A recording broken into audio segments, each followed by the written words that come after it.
All right. Welcome, YouTubians, to another episode of whatever. Will's here, and we're gonna do. We're gonna talk as southern as we can. We're gonna talk pretty southern.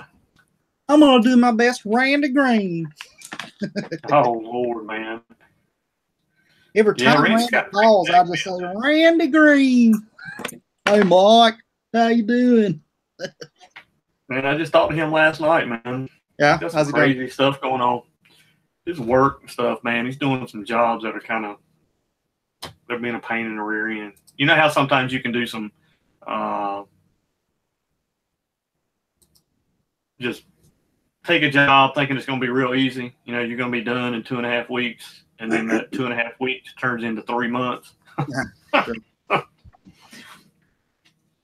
hope he's getting paid for the not for the whole thing in one shot. You know what I mean? What do you call it? The more time he spends on it, the more he should get paid. Yeah, he should be getting more pay from it. And I think he has sent something to him saying, hey, you know, and the kicker is that some of it is like Disney work. So you'd think it'd be a little bit more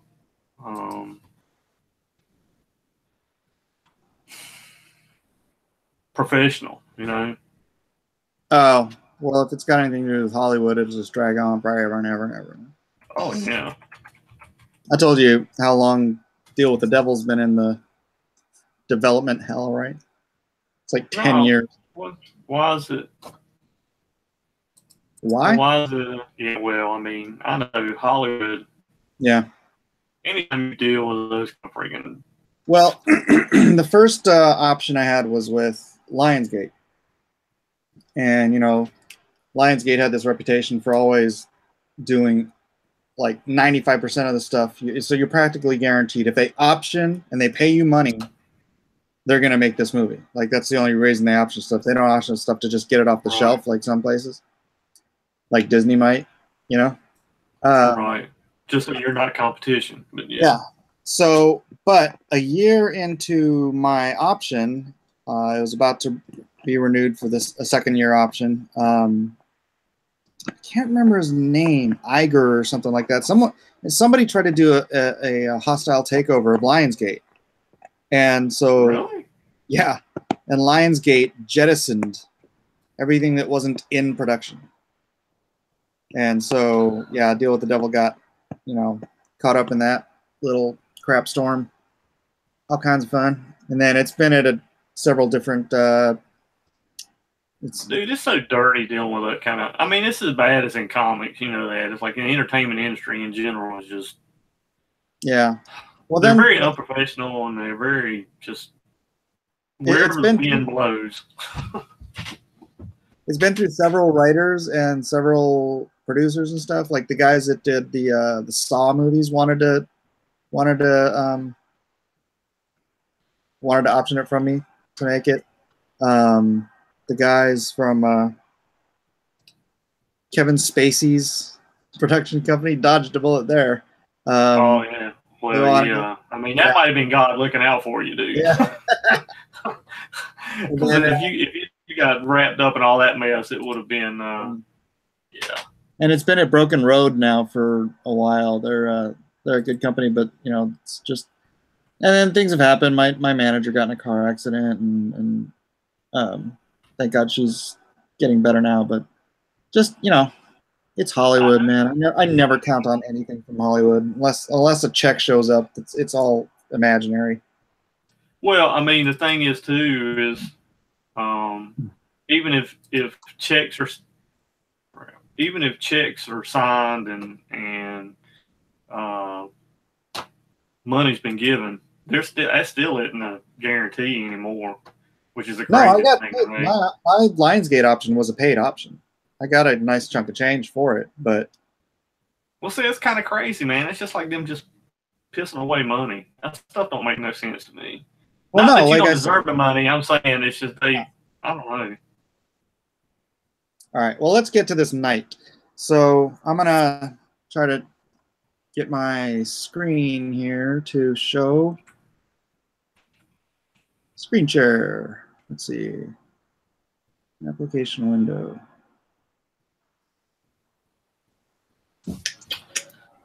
Your entire screen. Okay, let's just do my entire screen. And then entire. Then I'm gonna put, can you see it?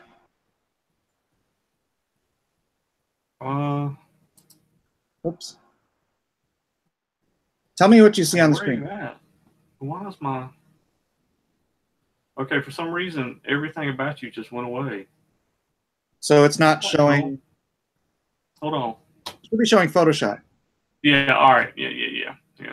Okay. Now, I will say, too, that I'm going to thin out his arms some because he's supposed to be a teenager, and his face is not something that was just something I haven't even really started designing the face look to him yet. But, you know, you got the swan head that comes down through here, and these parts right here. Huh? I can't see what you're pointing at. Oh, sorry. Well, the swan head is like right there at his chest. Mm-hmm. And the whole chest piece comes back and kind of forms like wings in his back, you know, that has a V shape to it. And the neck part that's protecting the back of his neck is supposed to kind of favor like the swan's tail, you know, feathers that come up. But all that stuff is just... so that's supposed to be like a gorget. I guess. Yeah, you know, and see, that's the thing too. I'm not trying to really be realistic with it. And I'm saying this because, dude, there's no way I'm going to draw stuff like you're doing. Like, dude, I don't even want to put that kind of detail into the stuff I'm doing. I want to kind of, you know, keep it a little bit. What is it? I don't know, not lighthearted, but you know, just a little bit more cartoony, and to do that though, of course, you know, I'm trying to think on the scale of simplistic large designs. But man, I looked at the stuff that like Joe Mad was doing on Battle Chasers, and I just don't like the organic stuff he put on shoulder pads and that kind of thing. It was kind of like, that's not really. Well, let's really take this.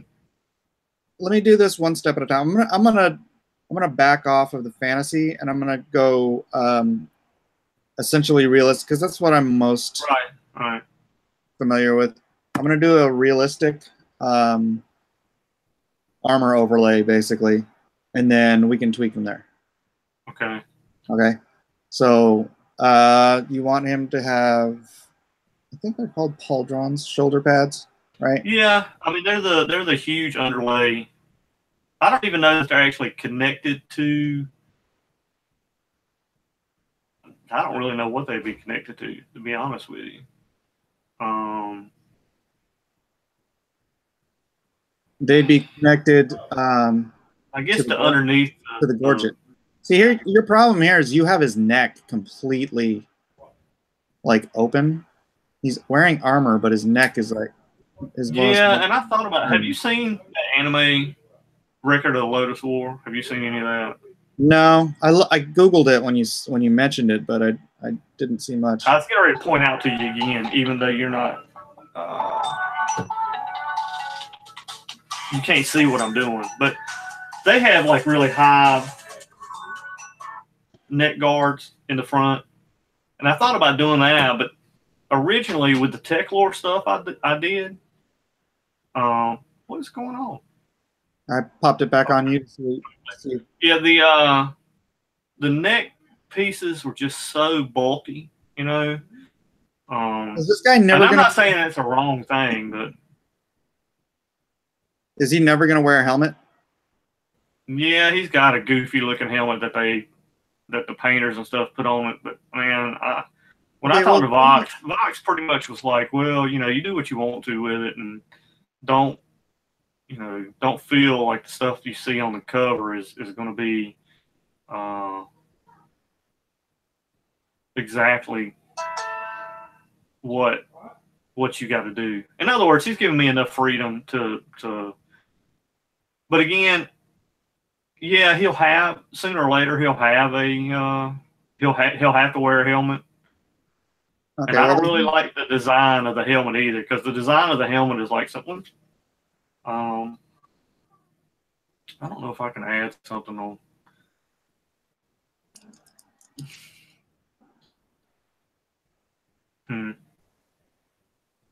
so is he supposed to be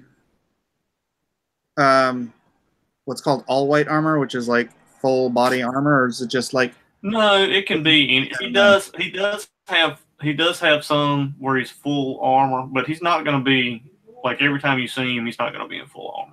One thing, I don't really want to draw him that way, but the other thing is too, it's just I don't know if you even know any of the premise of the story. It's kind of like No, I have no idea. well, it's have you ever heard of the legend of the Swan Knight? I never knew any of it either until I got involved with this. But No. there is like a real legend about a guy who comes into a European I guess town, who's a knight, and he saves all these people. And he just never tells them his name. You know, he's just kind of like, well, you know, I'm a knight. I did it. You know, I did it for justice. So this is kind of based on, and the story is this kid is from our time, and somehow or another he gets pulled from our time into like a fantasy realm, sort of like Narnia. And I was going to say, man, you're making like 5,000 of me, aren't you? Because I'm screen sharing, yeah. But so it's not. I don't even know if they really see. That's the thing too. Is I don't know if they're really what the art. You know, the author himself was really looking for, and I don't. But the stuff that they sent me on it was just kind of. It's not that good. It's kind of. Well, I shouldn't say it's not that good, but it's kind of like if you saw an old 80s or early 80s, late 80s fantasy book, and it had kind of a bad oil painting cover. You know what I'm talking about? I mean, I don't want to say it's bad because it's not bad. It's just it has that feel of. Well, I mean, you know what I'm talking about. Like they're trying to be Frazetta and they ain't Frazetta. You know what I mean? So, and it's really hard to even look at the designs that are on the covers that he sent me.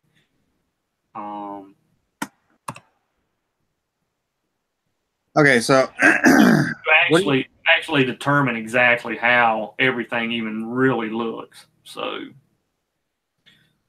and like I said, the main theme of it is obviously the swan and doing, you know. I wouldn't do a swan head here. I'd do like. Well, it could be something else too. It's like I said, and that's why I asked you. Is because I'm getting to the point where I'm just wanting to go swan crazy. You know, like, man, I'm gonna put a big old fat swan on his loincloth too, and blah blah. You know, and his shoulder pads are gonna have big goofy feathers. I'm like, no, calm down with the swan stuff. Like it's too much. Yeah. So yeah, if changing that wouldn't be any big deal. I mean, I'm just, to me, I was really worried about I don't even know what that one thing's called, the cloth that hangs down from his belt. Oh, well, it's a surcoat if you're going from up here, right? Which I think looks better on a knight if you've got the surcoat starting here and then yeah, that's kind of cool. Yeah, that's pretty cool. Then you can do whatever you can do it.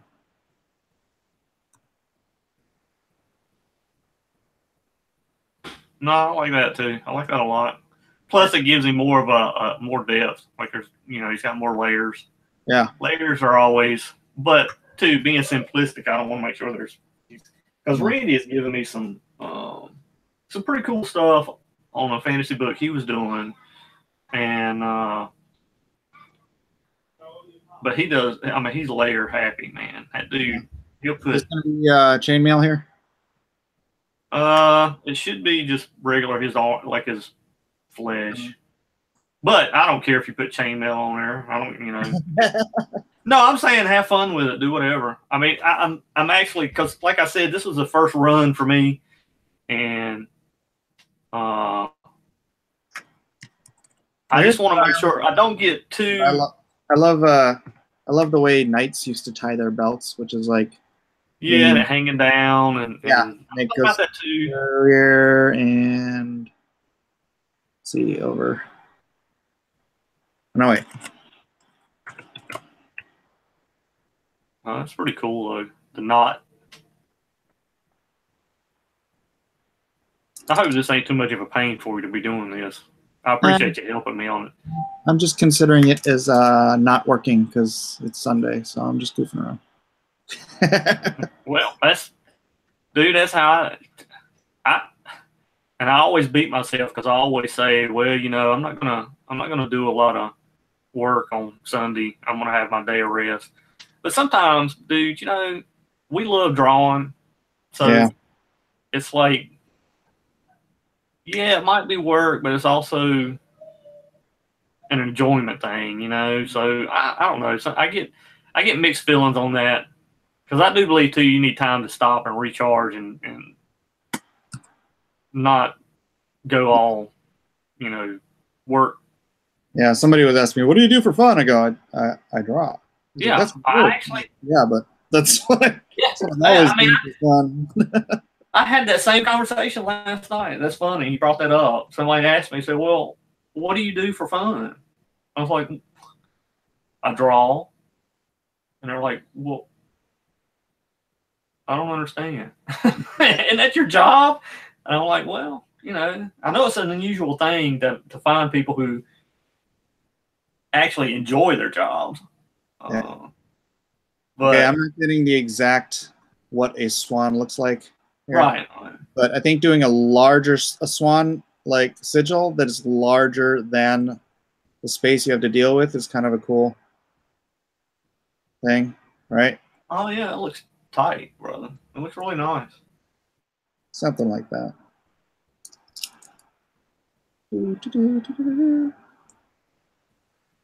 only thing with me too is it's like, how do you make swans look cool? It's like, well, you could do out of all the things in the world to pick as a vigil, it's like a swan. Like, I don't know. Yeah, there's I can't remember what it is. You've seen like Death Note, right? He's got like all the feathers. Like that's a thing you could do that would be cool. It's just like white feathers like that. Yeah, and I thought about that too, because it's kind of like one of the Lotus War type designs, like what you actually just did. Yeah. And I was kind of like, man, I don't know. I'll have to fart with it a little bit just to see. Because the biggest thing is too, I got to make sure, and this, there's got to be parts of it that I'm going to be able to show movement with, Yeah, well, 2 feathers and a cape behind it. Well, I mean, you know what? He's got a suit coat. But you know what? Back then, everybody freaking wore a cloak. So just think of it as the feathers as like the ermine on the cloak. Yeah. So he'll be like freaking cloaked up, feathered up, surcoat up. Dude, you have so much motion. I love drawing fabric. Yeah, I think people don't. There's a lot of people who are scared to do it. I don't really understand. It's just kind of like, dude, it's not that difficult to understand the motion of a fabric. Yeah, well, it's because I hate drawing like speed lines or action lines. Yeah. I want, and fabric gives you this great movement without having. So it's like a photograph or a still, but you can still get the movement from it because of the fabric. Yeah. Yeah, I hate action lines, man. I hate drawing them freaking. Well, one. Were you trying to go for like the Joe Mad Battle Chasers clunky freaking this crap? Yeah, a little bit. Well, again, I just want it to kind of be a mix of realistic and, But in saying that, watching the Narnia movies, like they had very realistic armor when they wore their armor. But again, I don't want it to be so. I still want it to be a kind of high fantasy, you know. Right. Well, you could do. You understand what I know? I'm kind of not really being very specific on it. And again, this goes back to this is the first time I've ever even drawn the character. So, stuff like this where you just have design elements in the armor. Pretty cool. I like the wings coming off the sides, going up the. Yeah, those are hot, man. Then you could do like a little. I don't know. You need to work on the logo yourself, but. Yeah, I know. I kind of wish that stuff would have been done already. Maybe do some cool rivets on the gorget.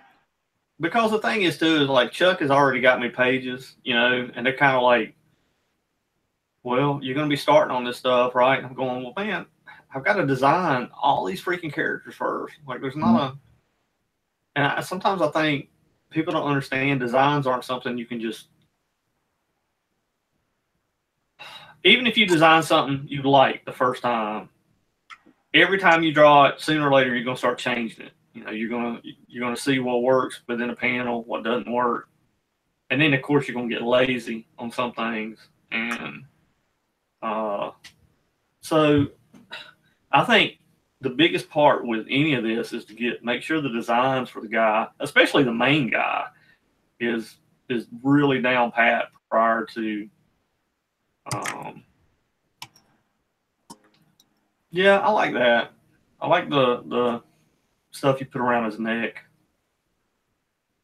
You could also do like a Japanese style stitching on the armor.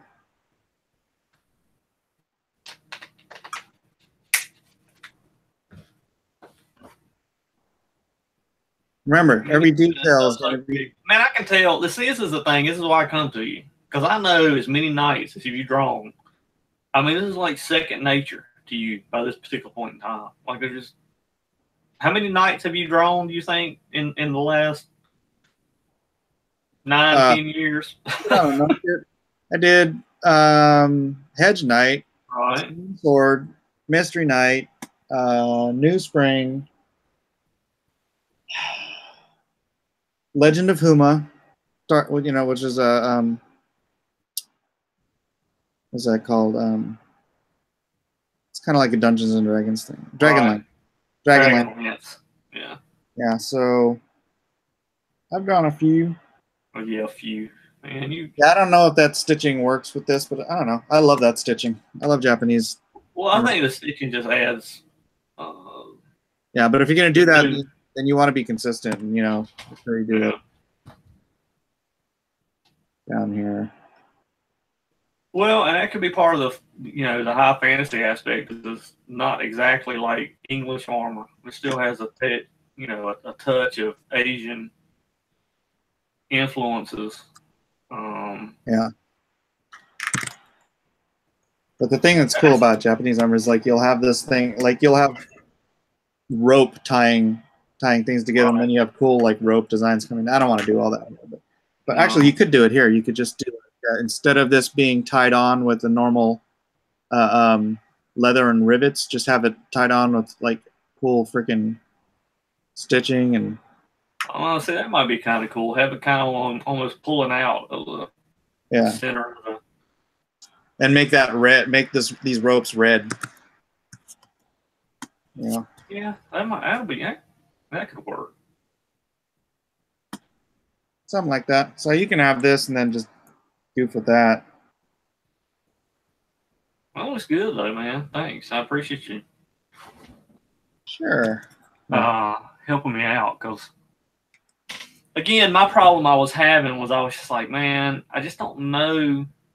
And of course, I guess I was too lazy to Google, I just knew if anybody would know how to do it, it'd be you. You're the best person to come to on this level of nights, because a lot of times too, when people do armor, it has a tendency to look so flat that it doesn't look like armor. Yeah. All right, So, I'm gonna send this back to you. Thank you, buddy. What else you gonna do today? What else you got going on? Well, I was trying to fix my stinking washing machine, but that. Oh yeah, and then the part you bought was. See, don't you know by now? You don't even buy parts until you've already like just tore everything apart. Dude, I mean, I can't. You know what? The thing is, the agitator's not working, and it takes. So it doesn't work well. So while it does wash, kinda, but man, these places when you buy your parts, it took like freaking almost 3 weeks to get my part. What? Like, yeah. I don't even know why. That long? I have no idea. So where the freak are they ordering it from? Right? Are they hand? Yeah. I mean, has it got a guy on a donkey and coming down the mountains in Mexico with your piece walking down to get to the post office? I mean, what the freak?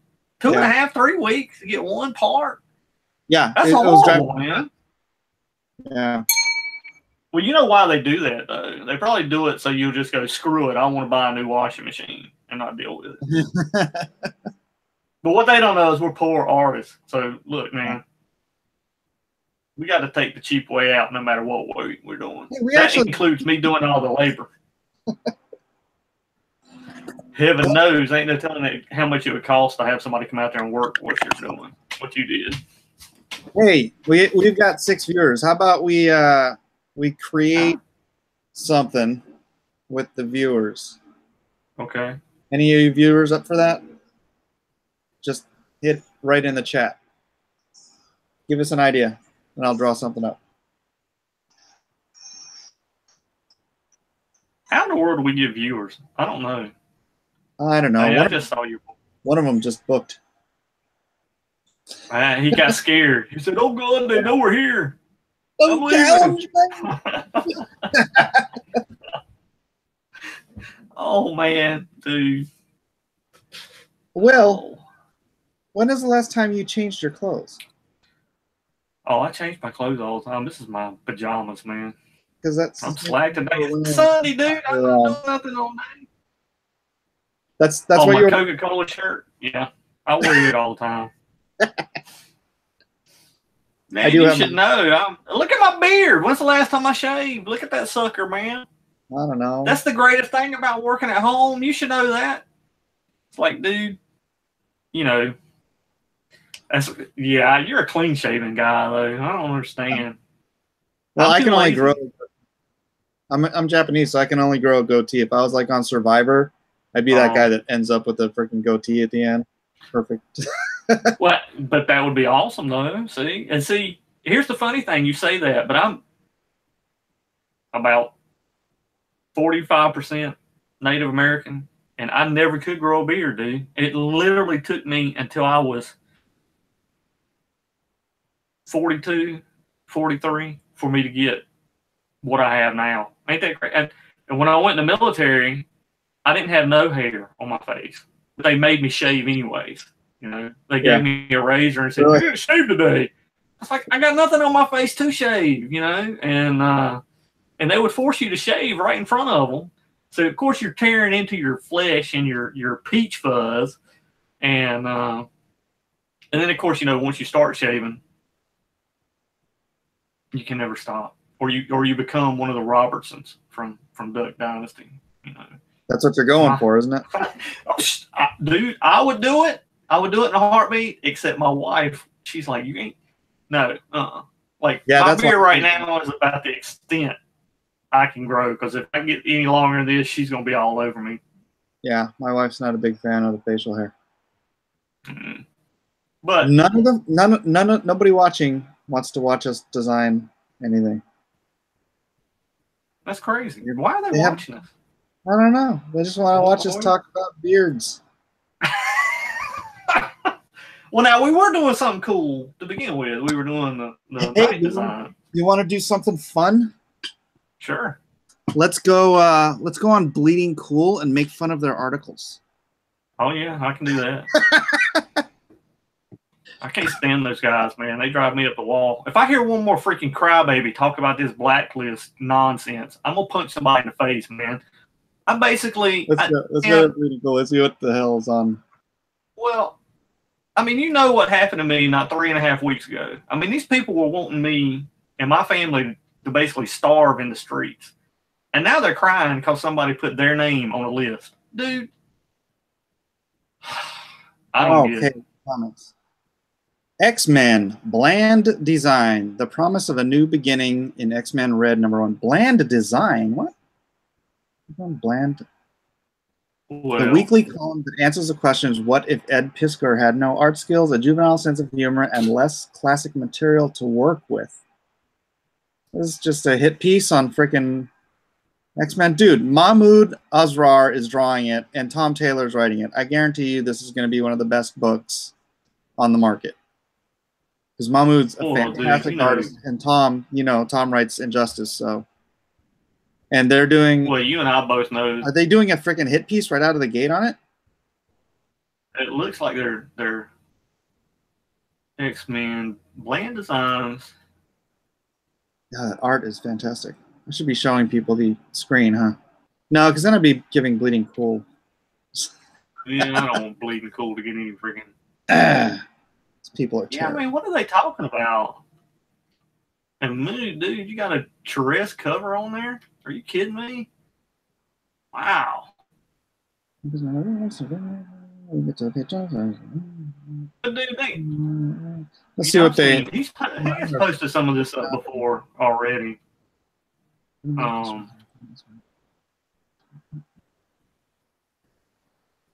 Solid. It's like just like a negative rundown on the whole thing. It looks like. Yeah, I don't, dude.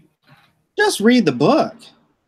I guarantee you it's a good book. I just knowing who's on it. So what else do these idiots have? I don't know. And to me, they're not even giving the book a chance before they freaking. How do you know it's bland? I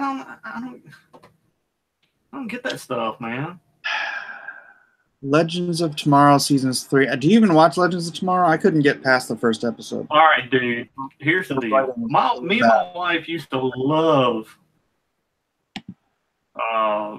Legends of Tomorrow. And then they just went the whole gay route where everything was gay this, gay that. What is her name? White Canary was sleeping with every freaking woman she could find. I mean, it was just like, I don't understand what the deal is with this. It got so bad my wife just couldn't watch it anymore. She literally stopped watching it. Oh, this article is by Dan. You know how I met Dan? You know who Dan Wickline is? Yeah.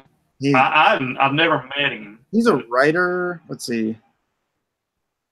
He's written for Top Cow, Shadowline, Avatar, IDW, Dynamite, Moonstone, Humanoids, and Zenoscope. But I met him because way back in the beginning, like 93, my studio name, and it was copywritten or registered, was Hardline Studios. And I go to a con in Ontario, California, and there's Dan Wickline sitting in front of a big banner that says Hardline Studios. And I'm like, I already have that name freaking copywritten. I'm like, you can't use it. That probably made him happy. He was probably like, really? Well, I'd only done, I think I was just on Malibu stuff back then. Well, dude, they're going to have John Constantine, though, on the show. And I love that Matt Ryan guy that plays John Constantine. And I actually like the TV series. How could you deal with the writing? You're talking about Legends still. Yeah. Right? Yeah. I don't know. It's horrendous. I don't know who wrote it. Yeah. And, it's horrible. Apologies to whoever wrote it. But no, it's just not a good. I agree with you. The writing in it is so flat and so just. There's just so much other stuff to spend your time watching that, if a show's not up to par all the way around, why even bother? Just because it's a comic book show? Yeah, I'm with you on that. I don't just, well, I've stopped watching all of them. I used to watch, Arrow and Flash.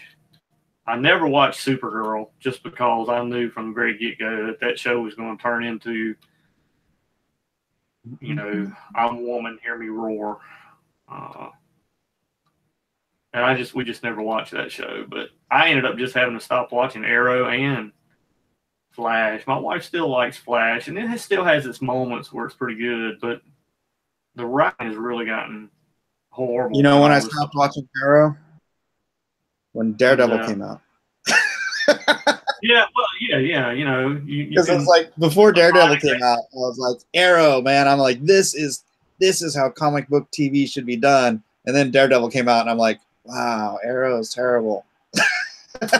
Yeah. No, I agree because I'm a huge. The only problem I ever had with the first season of Daredevil was that he didn't get his costume until the very last shot of the very last episode. You know what? You had to get through the origin story. Well, I just kind of wish we'd have seen a little bit more of it because it was so cool. The design is just freaking awesome. And then you got to watch that crap, The Defenders, where Jessica Jones is bad mouthing the whole, through the whole season, bad mouthing him because he's wearing a costume. It's just like, oh my god. Did you watch The Defenders? Did you see any of that? I saw it. I liked it. I wish there was some way we could have got Iron Fist into the costume. But that's the thing. That's the modern audience is so attuned to making this stuff make sense in real life. You can't just have a character drop in out of nowhere in spandex and everyone's going to be like, oh, that makes perfect sense. Yeah, but that would be some of that is just the whole. You need to, suspend your disbelief a little bit. Man, you're watching a freaking comic book show. I know, but that's not like Superman. He gets his costume from his father, right, and it's the sense that it makes, and it makes sense, is that everyone wears this basic body armor underneath their, more beefed up military armor or whatever, in the movie at least. See, I love who is it? Henry Cavill, however you pronounce his last name. I love him on Superman. I just think the writing for the movies that he's in don't help the character. Yeah, you're like choppy. Yeah, but that's why in my new universe, that I'm starting with Lone Star, I'm gonna have that sensibility as far as costumes go. I'm not just gonna, surprise. Here's a universe where everybody runs around in spandex. It's like, if it makes sense, and you can, because I like that look. That's the traditional superhero look, but it's got to make sense. And if it can't make sense with a character, like Punisher in the TV show is so much better than Punisher from the 70s running around in spandex, right? Sure. I agree. I mean, but see, he's one of those characters that makes sense for him to be that way. That's what I'm saying. If it makes sense, then do it. If it doesn't make sense, either find a way to make it make sense or just avoid it. Because I think the audience of the future and now even they're just a little more, a little more on the ball than whatever. Batman 66 ain't gonna fly again.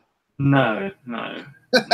I mean, and as good, and I actually, growing up on that stuff, I loved Batman 66, but it is like you say, you can't turn back time, or you can't turn back how society is now. And a lot of it too is that society is so freaking they're so dark. They lack so much hope. And it comes across in the way that everything's, you know, you're talking about, and even the old Christopher Reeve Superman,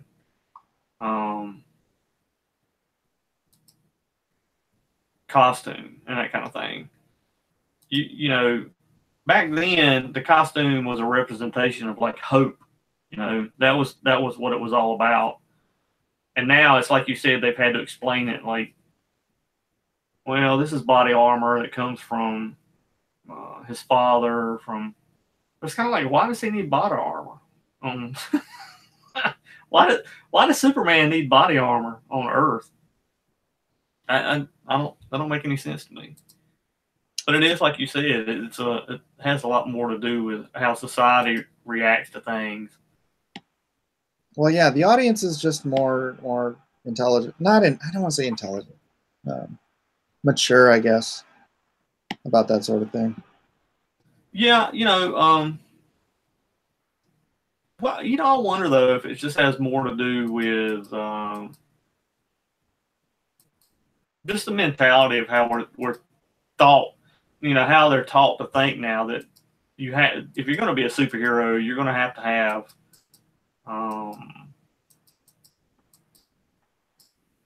this kind of rationale in it. You know, back then, because you know, back then their whole idea was, well, we're going to put them in spandex with underwear on out. You know, that Yeah, was the because what all they were doing was copying Superman. yeah. So it was like that was the entire industry. It's like, oh well, Superman's got spandex on. I guess right. Batman will have spandex on. Yeah, Spider-Man will have spandex on. For no reason, we're going to make him. Yeah, everyone has to run around so that we can see every muscle on their body. Right. Yeah, it didn't make any sense, and the audience today isn't going to friggin' buy it. No, and people, unless, and see, that's the one thing I love about the Japanese and the way they handle the stuff they're doing. Well, thank you. Yeah, see, it has to do, well, you know, they don't care, dude. You know, they don't care if you buy into why this character wears it. I mean, have you seen some of those designs from like JoJo's Bizarre Adventure or whatever? I haven't seen that one. I've heard of it. I don't like it as a show personally. I just think it's, but the designs on it, they're just crazy, man. It's like, what did y'all do? Take some crack and just get into an office and go, all right, now we're going to design all our characters. And they're just so. Yeah, they do that in America with some of those crazy new cartoons. Doesn't make any sense. I think the cartoons now, they're just all trying to see who can have the worst acid trip. Man, I'm gonna tell you, the new Teen Titans Go stuff, it's so horrible. You're gonna hate on get a movie. I love Teen Titans Go. Oh, I hate that thing, man. It's like I divorce it from Teen Titans. You know what? It's an alternate universe, but my freaking kids love it, and it is funny. It's well written. Well, now I will say that I know a bunch of kids that love it, but for me, the hard part to swallow on it is that, you know, you had the first Teen Titans show that was written so well, and the designs and stories were so good. And like, why did you have to kill that to do Teen Titans Go? Right. It's like, why would you think replacing that great show with this is a good idea? And like, and not only that, they're giving them a movie that they're going to release in theaters. It's like, would you not rather have seen that cool that cool Teen Titans movie? Well, they're doing a Teen Titans TV show. Yeah, live action, right? Ain't that right? Yeah, my son's ex-girlfriend was up for the role of Raven. Really? Yeah, didn't get it. Well, that kind of sucks. Yeah. Actually, I want to see it because Nightwing is one of my favorite characters. Yeah, and did you see the costume? Yeah, it looks pretty good, man. You know, at least I thought. I was like, well, you know, they're not shying away from it looking like Nightwing. But you know, that's one of those characters too. He's kind of like the Punisher. You could get away with doing. I mean, he could have a bunch of tactical gear, and it would be the same thing. You know what I'm saying? Like you would be all right with that. And like, yeah, you know, he works. Now, well, it wouldn't, to me, I think sometimes people try to do that with Batman. You know, they give him all this armor he's wearing now, and it's like I don't really know that that's his type of thing. You know, and I feel like he still needs to have that kind of gothic horror feel to him because that was the whole point. You know, he wanted to put fear in the criminals. And Kelly Jones, man, he's one of my favorite artists that ever did Batman. It's like, Yeah. That cat, he just made him, and I know he kind of favored a lot of the whole Here's Dracula. Let's see. Search by image. I guess they're not doing him as Nightwing. They're doing him as Robin. No, there's a Nightwing. I think he's Robin in the very first episode because I do think this is kind of like an origin thing. So they have a Robin costume and they have a Nightwing.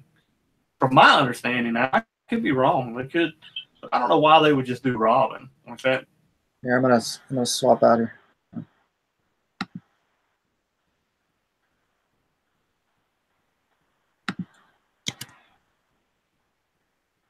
Yeah, that's pretty awesome though. That's Yeah, a great right? design.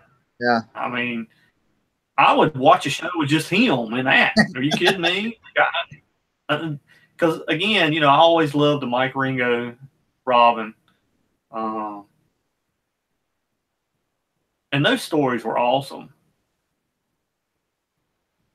Don't you remember back in the day when comic book stories were awesome? Yeah, that was 1980. What now? I don't know what happened, man. It's like, dude, I don't know. And I'm sure there's a bunch of old people from even when we were doing the 80s and 90s stuff that probably looked at it and went, man, this stuff is crap. Well, you notice that all of the movies, almost all of the movies, all of the TV shows, they're all feeding off of the 80s stuff. They're not feeding off of the 90s stuff or the 2000s stuff or any of the modern stuff. It's all the 80s. You know, I actually just rewatched the Michael Keaton Batman because it came on Netflix. It's on Netflix now. And to begin with, I was like, when I first saw it in theaters, I was like, it's all right. But now watching it, I'm like, dude, this guy was all about some comic books. Like, he made sure everything in it looked like a comic book. And I just, for whatever reason, I didn't pay enough attention to it the first time I saw it to rewatching it. I just kind of missed it. Yeah, I don't like those movies. At all? You don't like any of them? The second one is horrible to me. I know a lot of people like the whole Michelle Pfeiffer but I hate Michelle Pfeiffer and that whole Catwoman. Her as Catwoman. I thought the cast, all the casting in the Tim Burton movies was horrible. Michael Keaton was a terrible Bruce Wayne.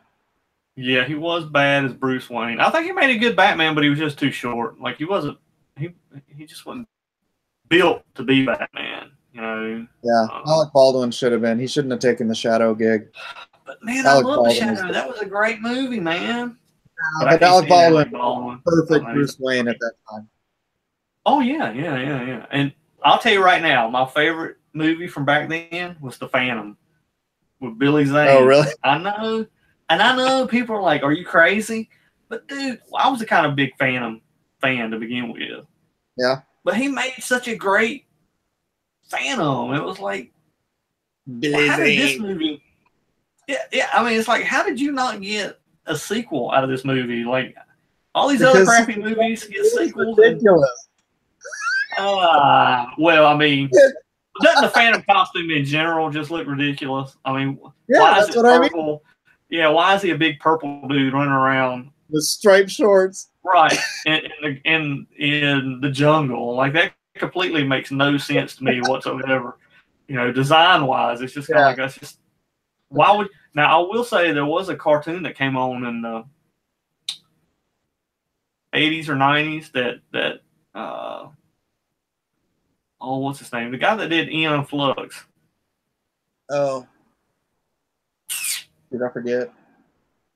But he did all the designs for the new show, that Phantom 2040 or something like that, and it was way ahead of its time, like the story wise, because they told like not realistic, but serious stories, and not those He-Man stories we used to get, you know, with every episode. You finish it in 30 minutes and you learn to be a good guy. Yeah. But, and, you know, I don't know, man. I miss shows too, like G.I. Joe, man. You remember the whole thing with G.I. Joe, they had all kinds of characters in it. They had women, they had black characters, they had women that were in charge sometimes. They had, you know, Roadblock, who was in charge. And no point in time did anybody ever pitch a fit about it. You know what I'm saying? Like, we all were kind of like, man, Roadblock's cool. You know, I love Roadblock. Scarlet, she's cool. She's half ninja. She's going around, you know, killing people. And we never had that issue of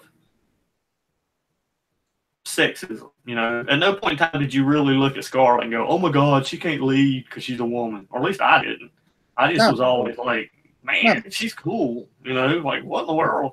What happened to us? Like, why did cartoons like G.I. Joe that set the standard without even, because they didn't go out of their way to make a point that Scarlet or Lady Jane or any of those were women. They just put them in charge, you know, and the same thing with like Roadblock and anybody else. I mean, Quick Kick, dude, can you get any more stereotypical than Quick Kick? Really? I mean, can you get any more? But he is still an awesome character. I don't care. You can dress him up as one of the Venom mob from the Shaw Brothers, you know, movies, and I'm still gonna love Quick Kick, man. You know, I actually put him in a full kung fu gi in G.I. Joe versus Transformers. Yeah, because I was like, why is this guy? That's awesome. I'm like, who runs around without a shirt on? No, yeah, it's like that. Well, and too, you know, he's got the big stars running. He had the sash that he wore too, that come across his chest, that had all the stars on it, throwing stars that he could take off. And I'm going. But I had him go into battle with the full kung fu gi on, and then what was that little Transformer, the Panther? That was a cassette tape. Oh, good Lord, what is his name?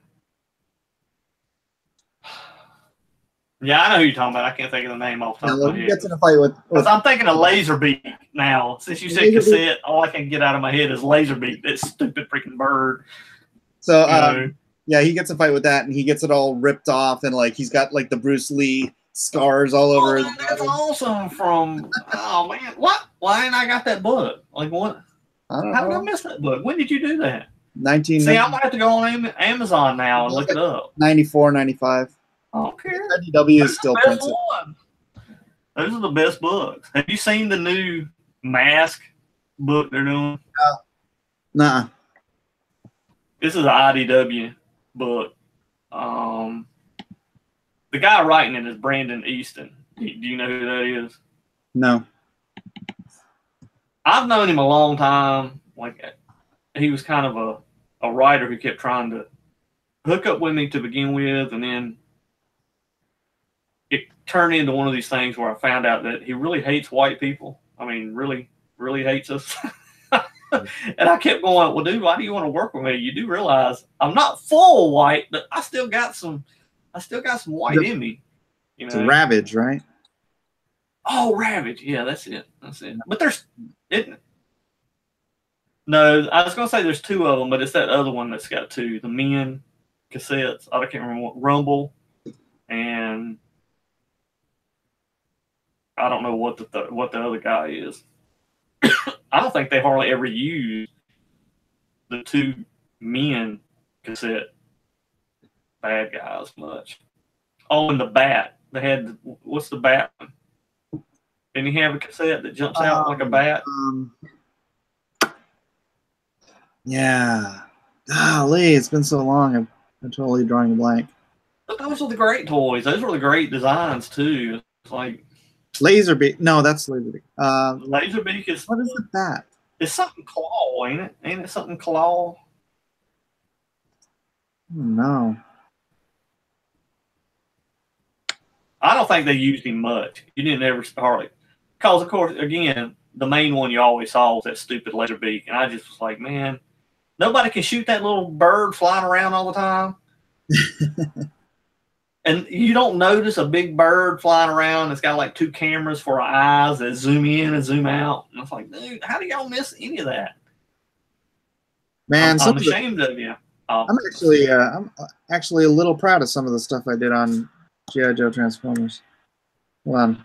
Well, you should be. Oh, you better believe you think I'm joking. I'm gonna go get that book with the Quick Kick now. So you know, Quick Kick is one of my favorite characters, man. He's like one of my. I love Quick Kick, and like I said, though, he's the most stereotypical. Dude, that's freaking awesome, man. That was like 2000. Did you do the colors, or did somebody else do the colors? I think it was 2004. I still function. I was so stoked to get that gig. Dude, that's some. Who colored it? 2-page spread. I don't even remember. Just Quick Kick right on the cover. Quick Kick right in the front too, man. See, look at you. Yeah, I put Snake Eyes. I'll tell you the character. Yeah, well, you know, Snake Eyes is a chick now. I don't understand how that works, but you know, it doesn't work. Oh, here's something that teed me off. So here, look at this cover, right? Yeah. Now, let's see if. Oops, darn it. Man, you're all about some Robin, ain't you? You got like 50 pictures of him up there. Should I be worried about you? No, look at this. It's a freaking statue. Oh man, they stole you. Wow. No, they modeled it off my design. That's what I'm saying. They never even gave me one. And dude, that's not right. So dirt. Oh man. Right? Oh, that would tick me off. I actually probably be emailing somebody or saying something like, "Yeah, you use my art on this. You need to freaking at least give me one." All right. Yeah, right. Because they probably didn't pay you nothing extra for it. Well, you know, IDW can do that kind of stuff. They do that stuff all the time. Well, I mean, I'm pretty sure it was Hasbro. Oh, that made the statue? Yeah. You know, they own the rights. Well, yeah, I know, but you don't do that to artists. You know that. Yeah, some people do. That's not the right way to do things. Dude, I want that statue now that you showed it to me. You never saw this, huh? No, I hadn't seen any of this stuff. The first cover. Oh, that's a pretty hot cover, man. What, JoJo? You want to take your shoes off? But I have to say, I'm not as huge a Snake Eyes fan as most people. And I will say this, the best Snake Eyes design I've ever seen was the Dan Norton design, or Dave Johnson. One of those two guys for that Resolute animation. Oh, that animation was cool. Dude, I loved the Snake Eyes design. I was like, why are they not milking this design to death? You know, I mean, it's like, I don't know. And they always go back to that big silver face. Hey, you want to see what happens if I just Google my name? They'll probably say, he is a butthead. No, you got a bunch of Injustice stuff over there. Ooh, I like that Game of Thrones. Yeah, I did that. Was that a wraparound cover? No, that was a lithograph I did with George. Wow. That thing's hot, man.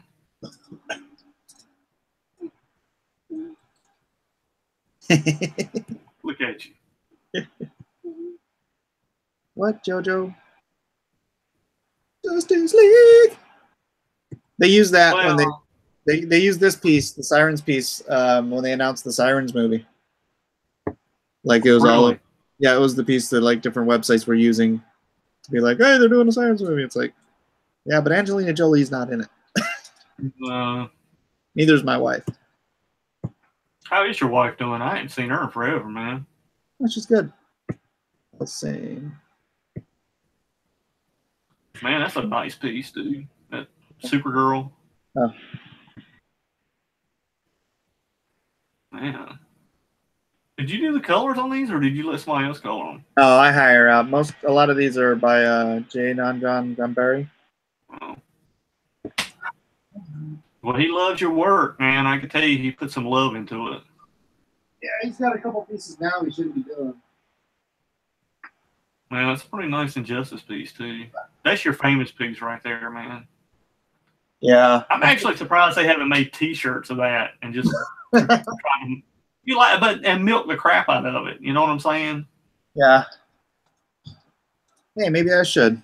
Dude, I would. Or make some as many prints as you made. But dude, I'll say this: I've tried to find a place that can print like 20 by 24 posters at a decent price. I've yet to really find one as of yet where you could, for whatever reason, I don't know why you can get your prints made, up to 11 by 17, and I know a lot of that has to do with just the printer's capabilities now.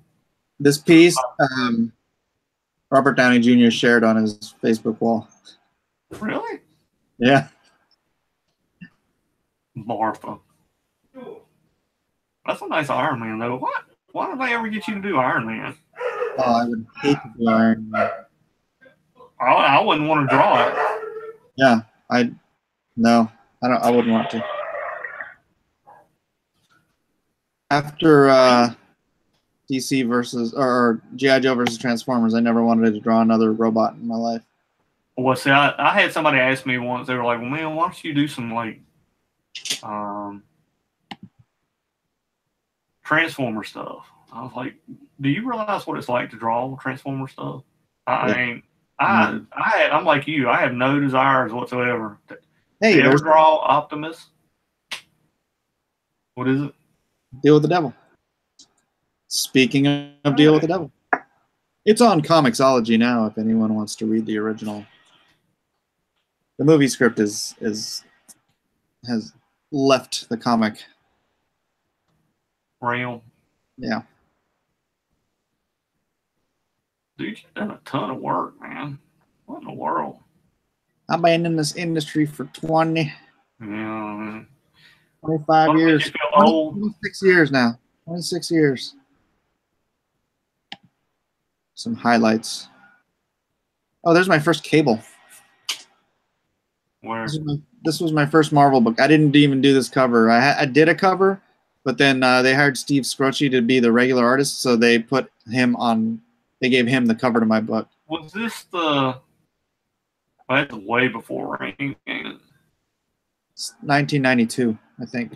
Yeah. Maybe 93. I think 92. Man, that's not. I used to love.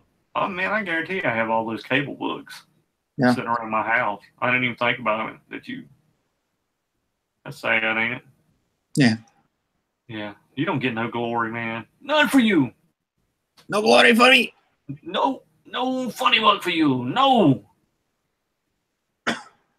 My ton of art, man. What in the world? Emo Nightwing. Oh, dude. Actually, that's before he's Nightwing. He's still he's Robin in transition. What book is it? Oh, it's the Injustice. Yeah. Man, they ought to actually have you on a Catwoman book, too. I like this page.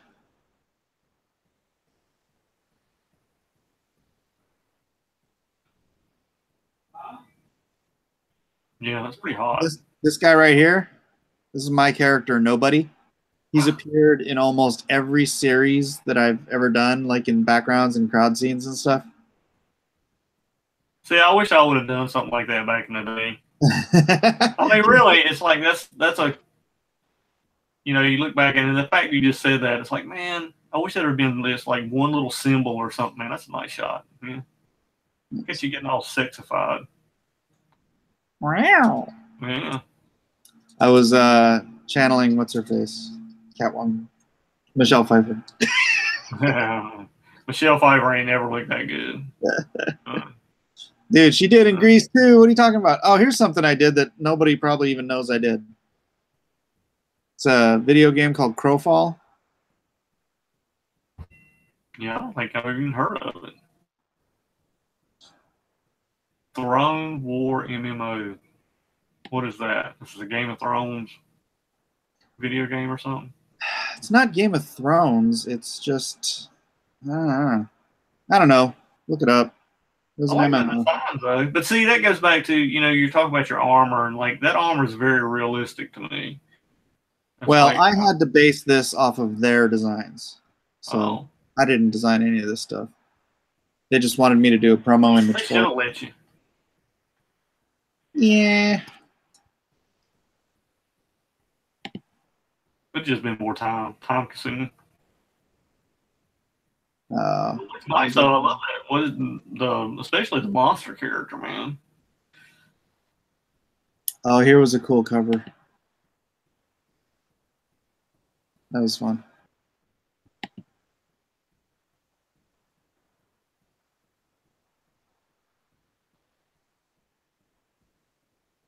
Man, you've done just way too much. I love Brainiac, dude. That's freaking awesome. I should have kept that cover. Oh, have you sold it already? Yeah. I sold it at that con I saw you at in Columbus. Oh, man, that's what was it. Do you ever go back to that show? I think I went back the following year, but never again since then.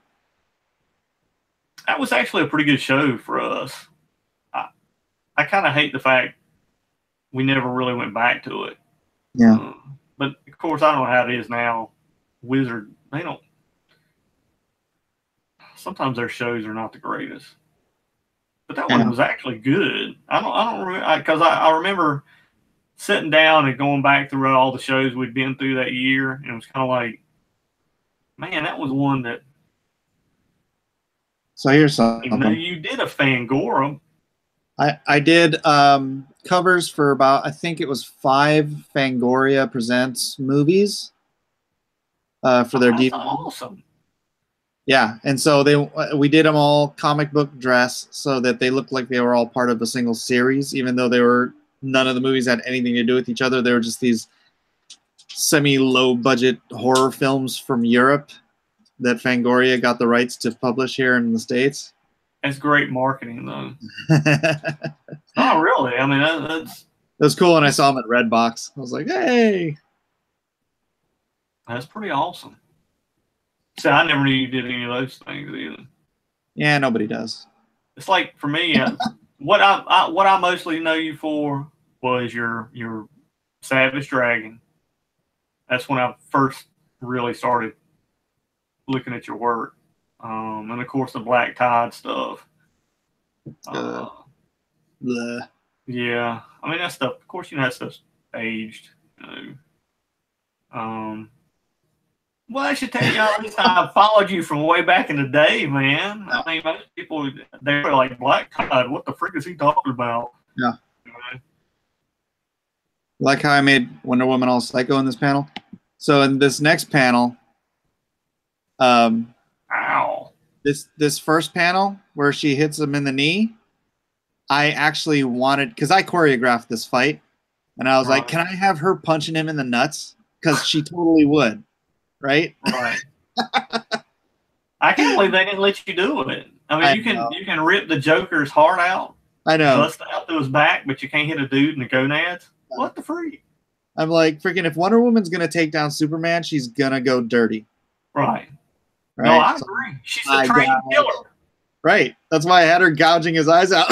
Yeah, it's like, what do you expect from her? Of course she knows where his weakest points are. Why wouldn't she? Man, it's still a cool fight scene, though. Him getting it in the knee. Yeah, that was fun. Nice boobage you got there. I had a lot of fun on Injustice. I really like doing this page because it was a digital comic, or it is a digital comic. Hey, there's a Black Tide cover. Look at that. I'm not going to click on that. Ah. Oh man.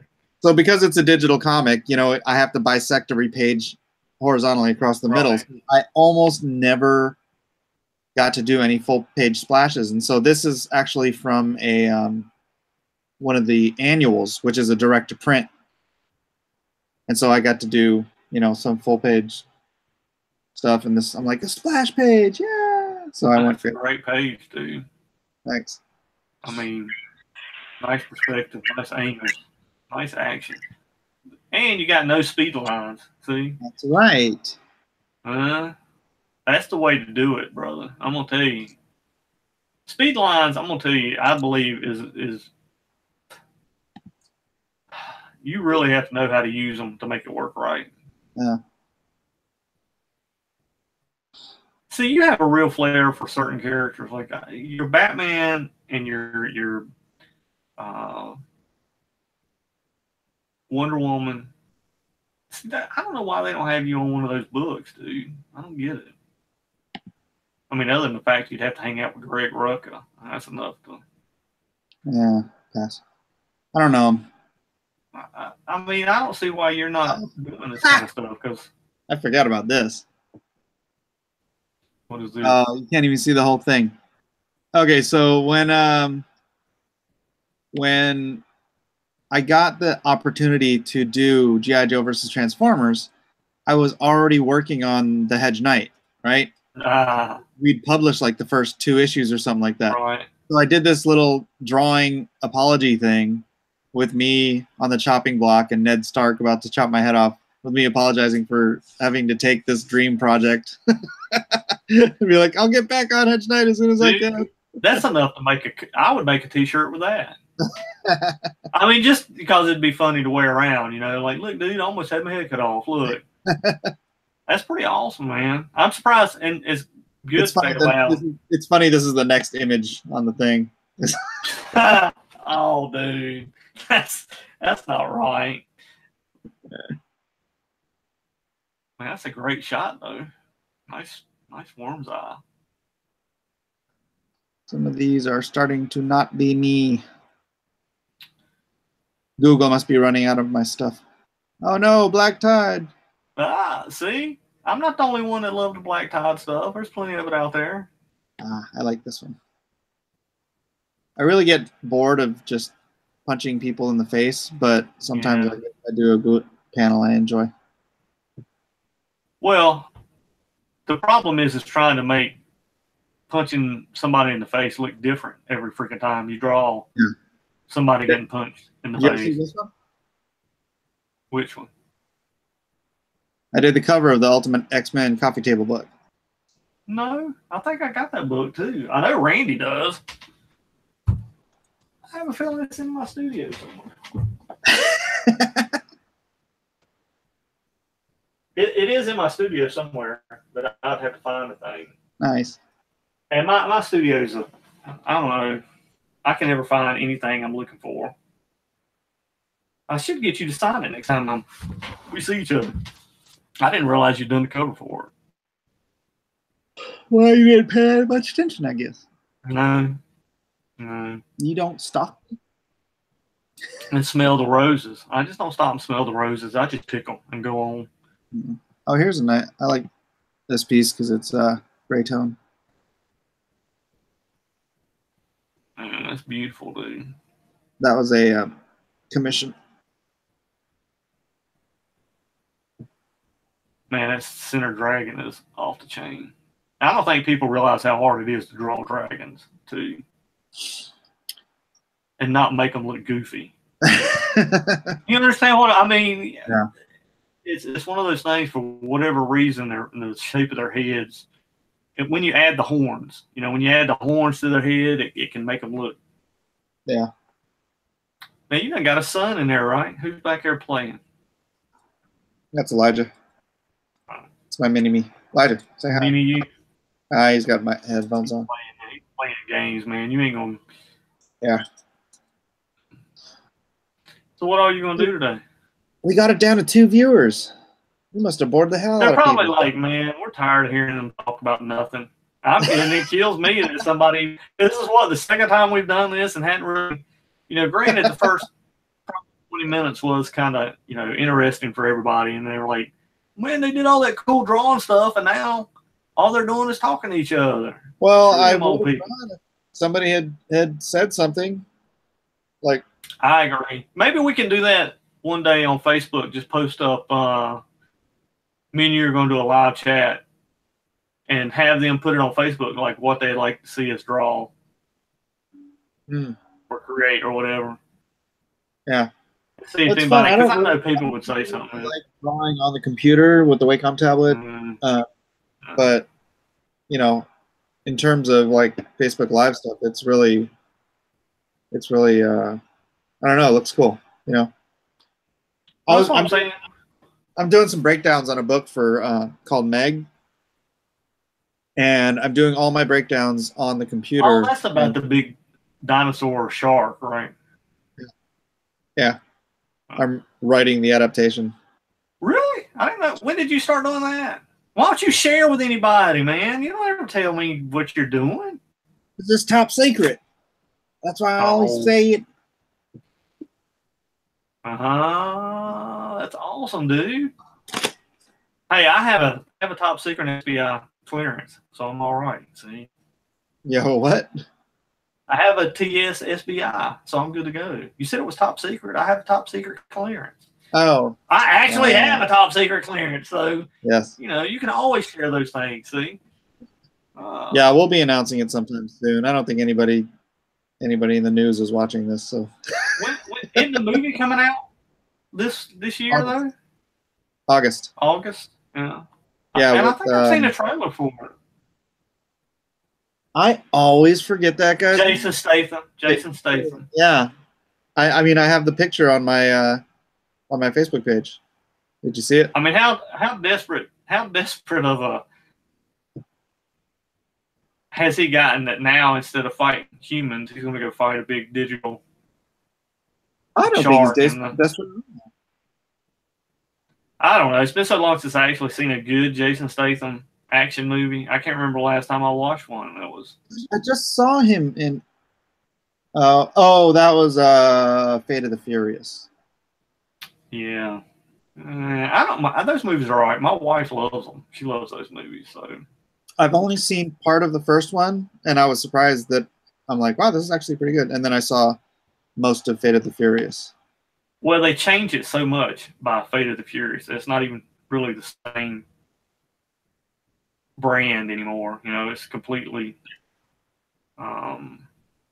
changed. But I like I said, I still like it. I like, but dude, if you're going to do action movies now, if you're not doing it to the caliber of John Wick, you just need to stop.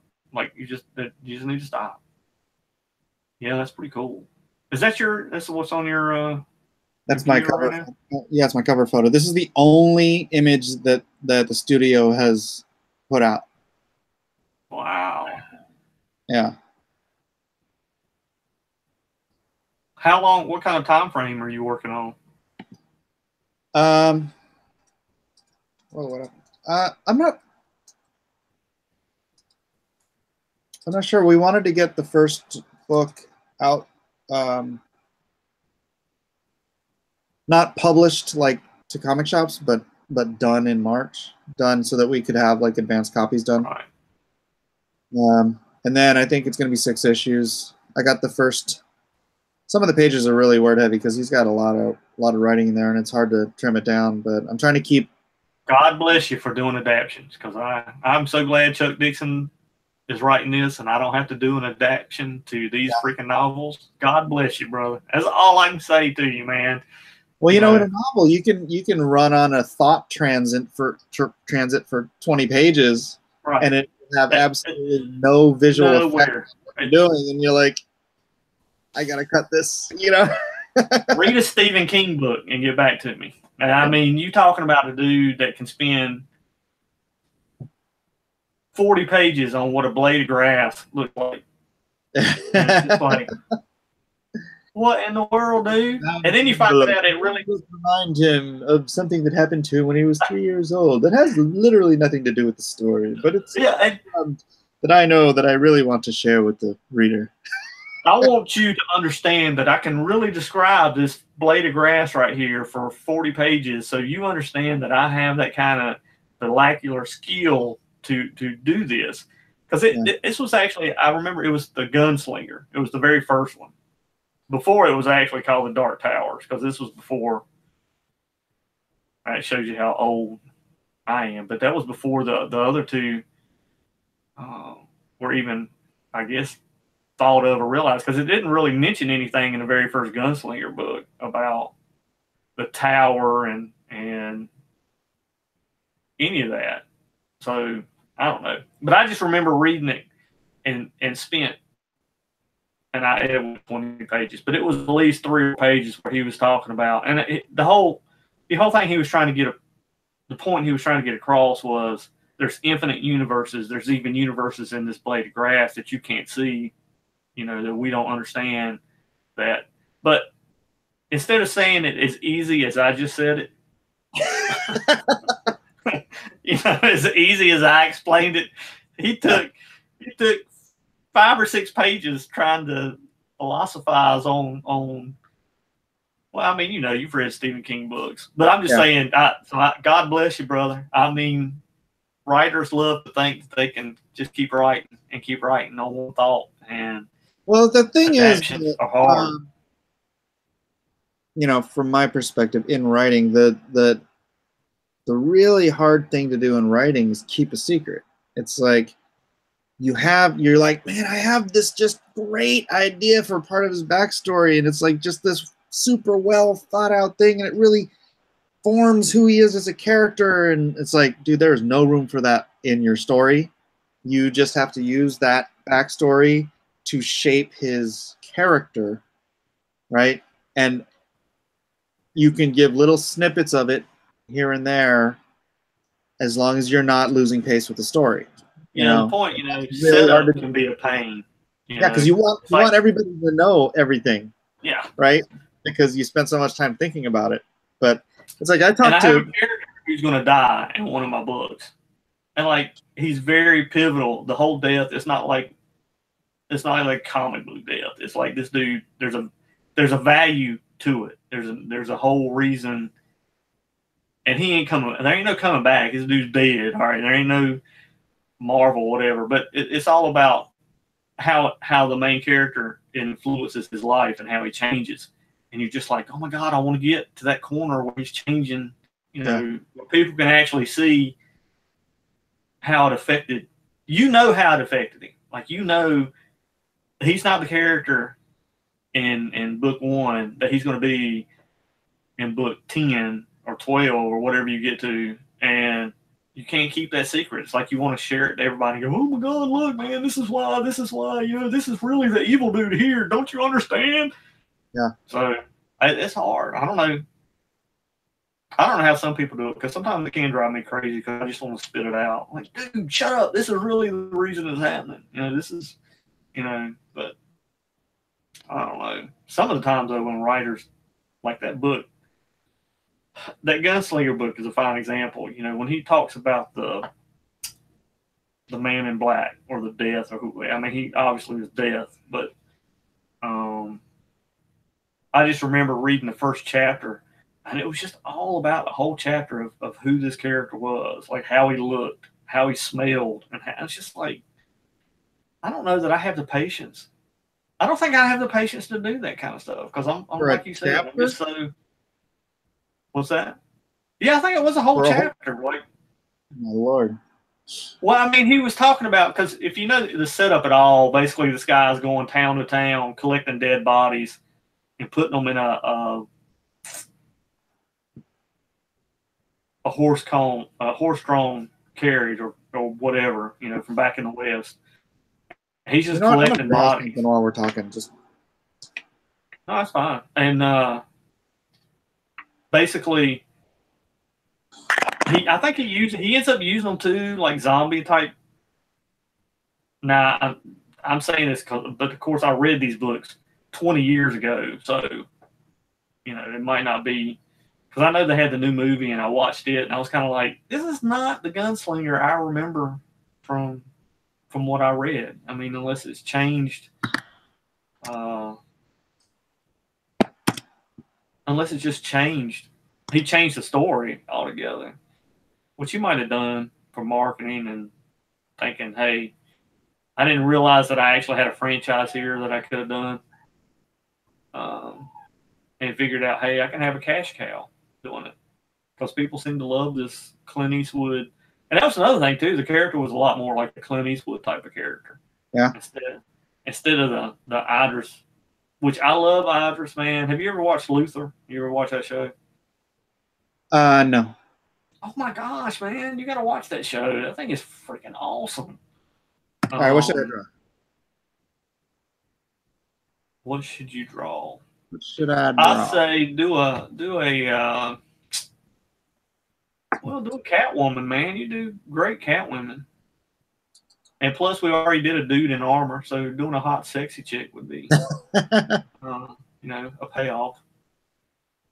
And here, you got to do the Joe Mad boobs, because if you don't do the Joe Mad boobs to tick off the SJW, so that, you know. You remember I was talking to you, and I posted a thing about Alpha Man? Uh-huh. I came up with the main villain, but his initials are CNN. And he's basically the main bad guy that's going to be orchestrating and manipulating people against this hero guy. I'm still kind of tweaking things, but I really want to do something that's going to take some shots, because I don't know, I'm already in trouble with them. So what does it matter now if I throw myself under the bus? I mean, trouble with who? What do you mean? Yeah, I mean, they already hate me, so I don't know, and it's just crazy. So I want to do something that, well, first off, too, man, you remember back in the 80s that you always had acronyms for stuff that just didn't even, it's like acronyms that meant really nothing, but they always used acronyms like, hey, you know, this is the man from Uncle, or, and I know that's in the 60s, but yeah, and then they just kind of have to force feed words into the acronym. Right. And see, that's what I was going to play on. You know, I was talking to acronym to be persimmon. Right. Figure that like, out. where did that word even come from? Like, where did you? I didn't even know that word existed, and you're sticking it in there. Like, what? But I thought about doing the Alpha Man thing and doing like MAN as an acronym instead of calling him Alpha Man. And basically, the acronym stands for nothing. That's the running gag. Like, everybody will be trying to figure out, well, what does MAN stand for? It don't stand for anything. I just did it. That's a running gag, you know. But I don't know. People might not think that is as funny as I do. The only reason I say that is because, you know, people always expect answers for everything. And I'm just kind of like, no, man, let's do something that there really ain't any answers to it. It's just me being goofy and taking shots. Man, look at her looking all sexy. Well, that's what you ordered. Again, I don't know why you're not doing Catwoman, dude. Not sex-wise. I mean, why you're not doing the book. Well, I don't know. I don't know what my situation is at. Yeah, I know. So. See, that's the sad part too. Is nobody knows the real truth as to what. You're probably on that list. They're so laggy. This is terrible. Yeah, but she's so hot. So slow. I need a faster computer. I need my cryptocurrency to make me millions so that I can buy a new How computer. is that going for you, the crypto stuff? Well, the dip's pretty much over, so I'm back in black. Actually, I wasn't much in the red at all, like, because I bought so much of it when the market, before this stupid, craze hit over Christmas where it was on CNN every 5 minutes, and everybody and their grandmother decided they wanted to get in on the cryptocurrency craze. And then as soon as the market started tanking, all those people freaking dumped their money out of it. So I had I still had my profits from prior to that happening. And really the market hasn't gone down much. Well, I was going to say, the people leaving, did that help your profits about people pulling out? No, people pulling out devalues the whatever the crypto is, right? It's like any other market, but right. But I don't want those people in there.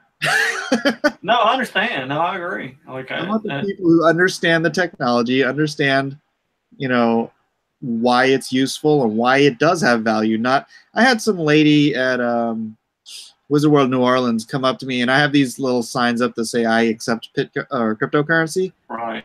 And one of the symbols on it is Bitcoin. She's like, "You accept Bitcoin?" She's all, "How can you even accept Bitcoin? How do people even buy Bitcoin?" She's all, or how do they use Bitcoin? I'm like, and then she says, "I have Bitcoin. I bought some because and I'm like, oh my gosh, seriously. You are the exact person I don't want in this market. Well, she's probably going, hearing all these people, because when CNN sold it, they sold it as, look at all these people making millions.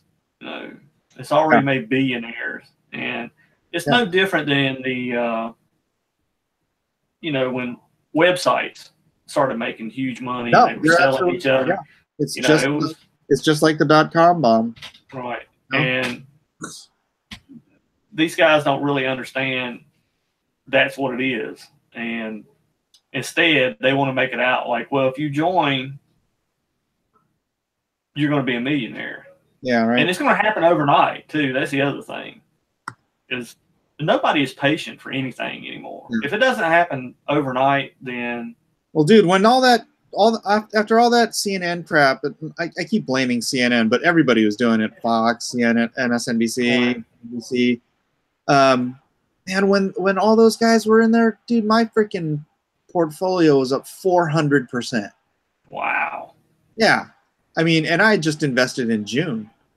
And so I was like, wow, that's a huge turnaround, man. 400%. Right?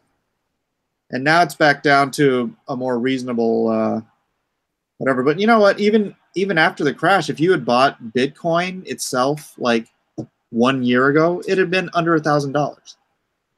And today it's over 9,000. So yeah,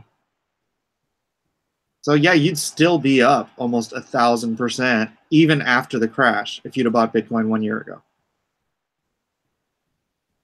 Well, people 1 year ago probably didn't even know the name Bitcoin. They probably had no clue.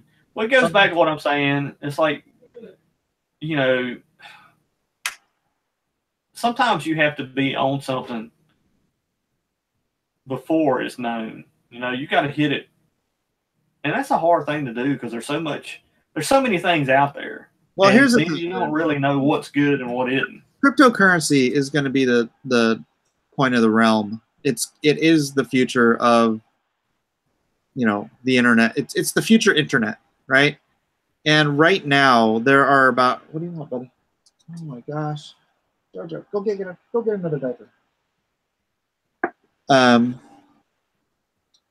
Right now there are 20 million Bitcoin wallets out there, which means there's like 20 million, and not all of those are active wallets. So there's less than 20 million active Bitcoin users, right?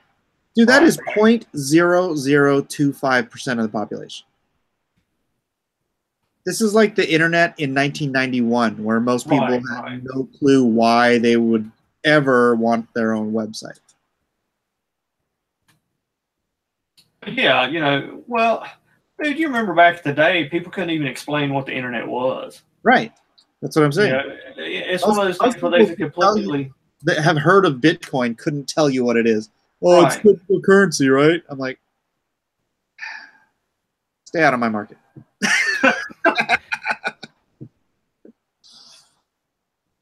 Yeah, I mean, if you don't know, see, that's another thing, though. Again, it goes back to whatever's popular at the time, too. It's like,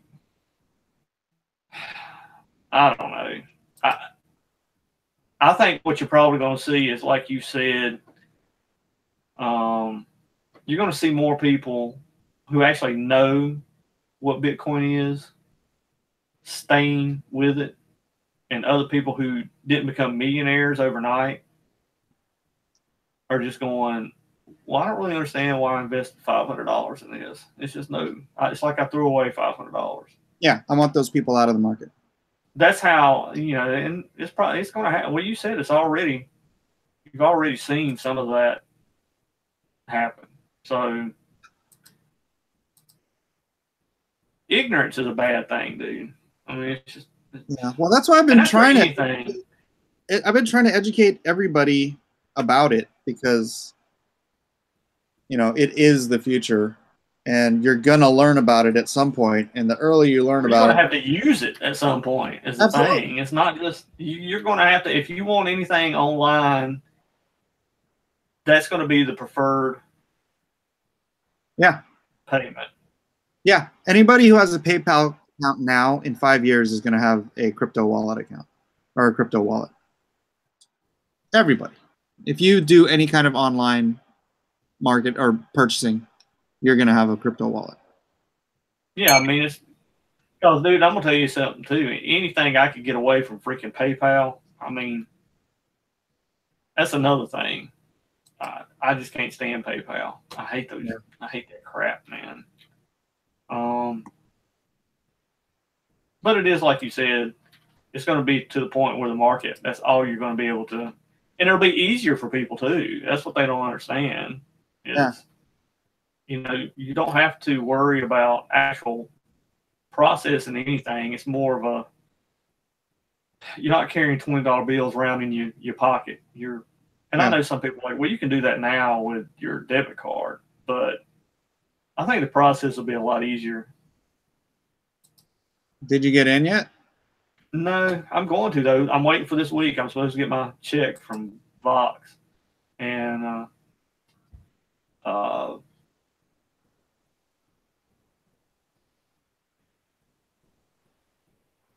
basically,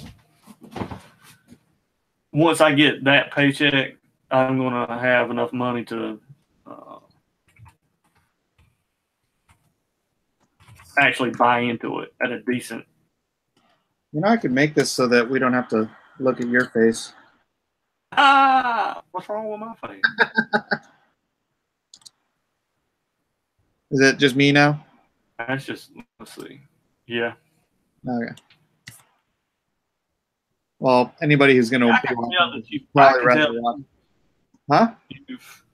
You've drawn Catwoman so much, dude. I mean, it's like second nature to you. I know I'm kind of harping on that, but. Well, she did feature pretty highly in Injustice, so. Although this isn't the costume I had to draw.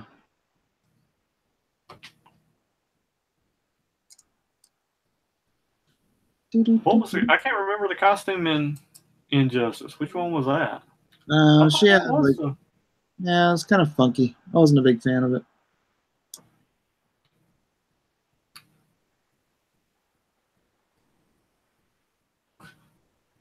Dude, I'll tell you.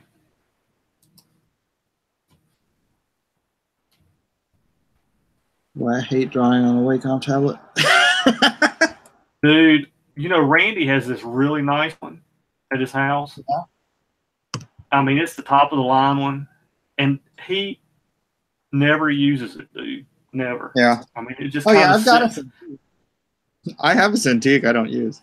Yeah, I mean, the Cintiq just sits there, and you're going, this is I know at least $2,500 piece of equipment, the one he's got. It's not more than that, and I'm like, dude, why are you not learning how to at least color on this thing? I mean, I don't know. Well, yeah, that's my problem. I don't want to deal with it anymore. There was a point where I thought, well, man, I want to do everything. And then I started doing everything, and I was like, man, yeah, this sucks. It's easier for me to pay somebody, Yep. you know, than to, because too, it also kind of sucks the creativity out of you. You know, it's like, it's hard to focus when you've got four other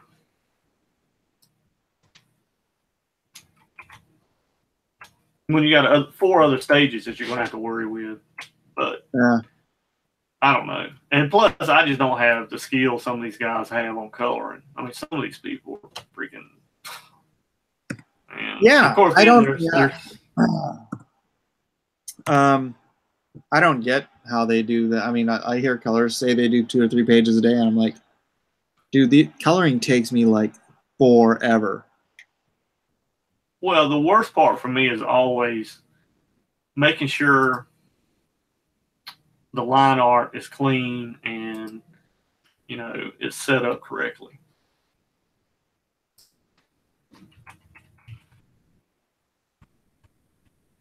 I just hate doing it. I hate like going in and cleaning. And a lot of you're different though, because you ink all your stuff. So a lot of times you can clean up yours and it ain't no big deal. You can use levels or brightness or curves, and you pretty much have clean art.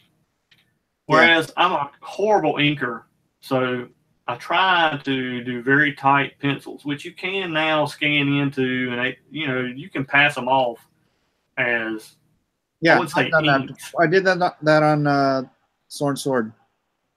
Yeah, and pencils, and I did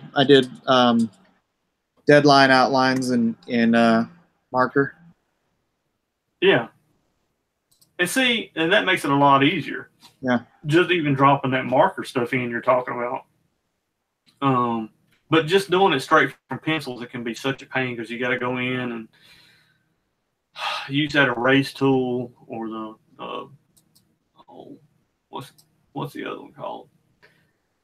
Not smudge, but see, I can't even think of it now.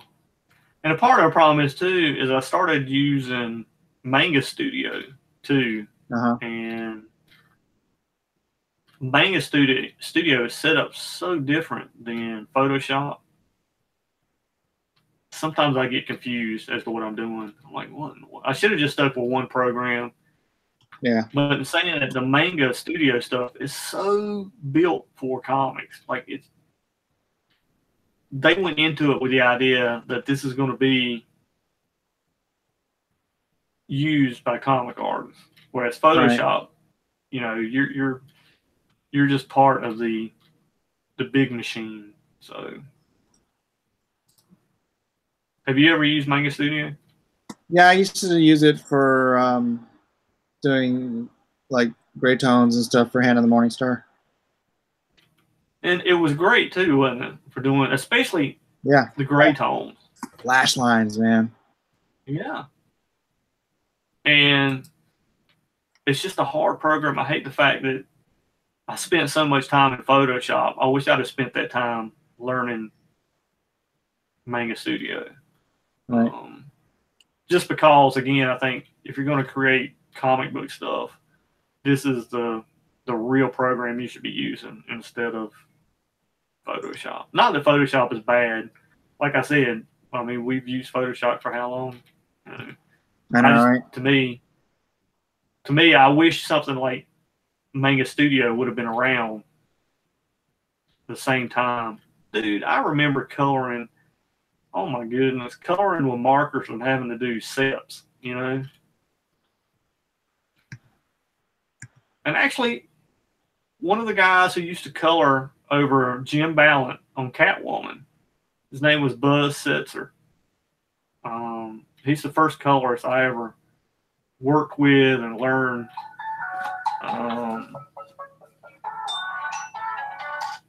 actual coloring techniques from. And again, that was back when, you know, you color a page, actually like a coloring book, you know, you color it with markers, and then you have to go through and set the separations up so when it goes to the print, they use the numbers that you've put in there. Right. But man, you talking about something that was tedious. Holy crap, man. I take my hat off to the colorist who colored books prior to Oh yeah, Photoshop computer. yeah, People do not understand how good you got it. Like you did, brother.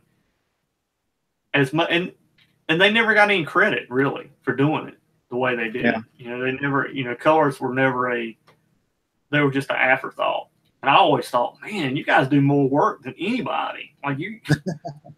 I mean, you know, other than of course when people used to letter right on the page, and those are actually kind of cool pages. If you can buy some original art that has the lettering on it, I do kind of miss that aspect of how comics are today, because some of that stuff is really, really cool, man. It's just like, man, you know, you get part of the story, plus you get the art, and you can see how talented these guys are. You know, it's like even letterers back then were the crazy. You know, I don't know how they used to letter that stuff. I used to watch the guy I had, and he drove me crazy.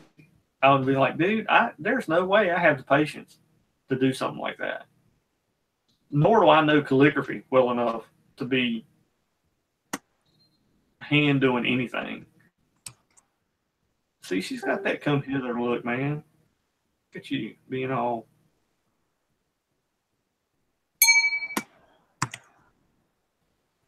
I'm done. And you gave her some big old boobs too. That's all right. Look at you do the whole piece in a matter of what, 20 minutes? 30 minutes? It looks good too, man. Delete. No, don't delete it. What are you doing? Every fanboy just cried. I think, you know, what is it when Ben Kenobi said, "Oh, I felt all these people dying." You know, that's what just happened. Like they all just went, "No, oh," and then you just stabbed them right in the heart, right there. Like that, right there was the stick right through the heart. Like it was, yeah, wow. You know, people are cussing you right now, right? If they actually saw, if they're watching, how many people we got watching us? I don't even know how you figure that out. 4. Hey, those 4 people are going, I hate you. Why do you do that, man? Okay, viewers, you have 10 seconds to type in a character you want me to draw. 7, 6, 5, 4.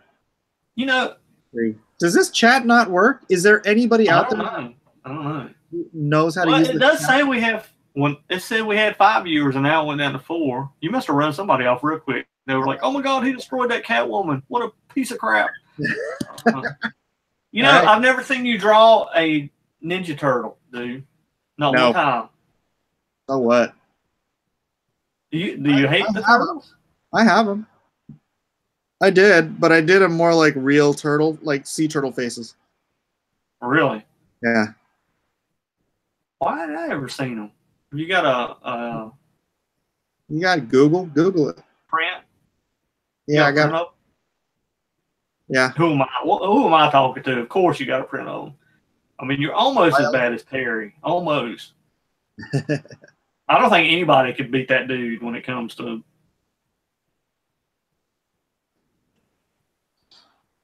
all his prints, man. That's a nice Woolly.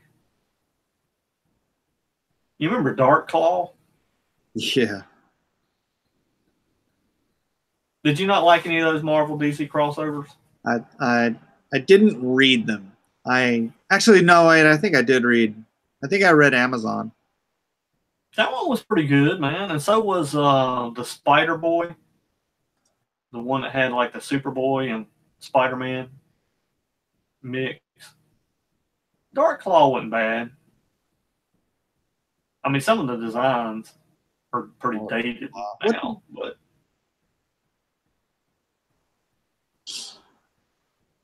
you know, Mike did that Spider Boy one, I think. Oh yeah. Well, a funny story about the Spider Boy stuff.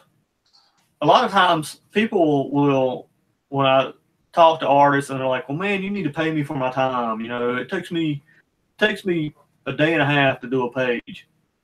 And I always say, and I know this for a fact because I was in the studio with Randy when this stuff happened. Mike, when he was doing that Spider Boy or whatever, dude, he did the whole book in like 10 days. Yeah. I mean, the whole book. And basically, you know, his technique was he would lay everything out, very small thumbnails, but very tight. I mean, and when I say tight, I mean tight as crap. And then he would light box it, and just as he's light boxing it, he would tighten it all up. Yeah. So the guy was doing 3.5, 4 pages. He could do that easily. Yeah, but it was just penciling. Yeah, just penciling. But well, dude, there's plenty of pencilers out there that'll say, "Well, man, it takes me like a day and a half to do a whole page." Yeah, dude, if it's taking you a day and a half to do a whole page, there's something wrong. Well, dude, Randy can do 3 pages in a day. All right, yeah. That if he sits down and does it, see, that's part of the problem. You know, you say squirrel, and we squirrel. What? You know, we're no longer doing the pages. But there's some Tomb Raider stuff that I would go to his house and help him work on that he did easily 3 pages by the time I got there, which would be about 8 o'clock at night to maybe 1 in the morning. And they were good pages. I mean, they weren't nothing, you know, they weren't going to change the world or anything like that, but they were really good, nice pages. And so it's hard for me when I hear people say it takes so long to do pages. It's just, I know there are times when you're doing some big cityscapes, but that's why God created light boxes. Who was I talking to? It might have been Riley Brown. He said something on Facebook about, man, I sure hate drawing this freaking Oval Office. I was like, why are you drawing it? There's plenty of freaking reference out there that you could light box that thing in a heartbeat. I just don't find any of that fun. Like drawing the White House, the inside of the Oval Office. Yeah, that's no. I like doing the stuff like you're doing right now. The whole, I don't want to just draw the cool freaking heroes and look how it don't take you no time to do that stuff, man. What's up with that? I'm biased.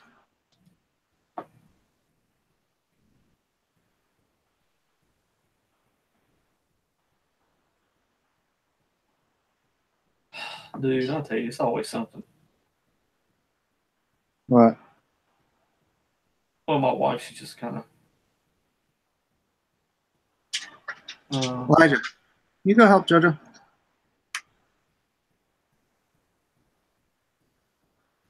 It is always something, though. That is life. It is. Like, it's not bad. I mean, she's just letting me know what's going on. It's just.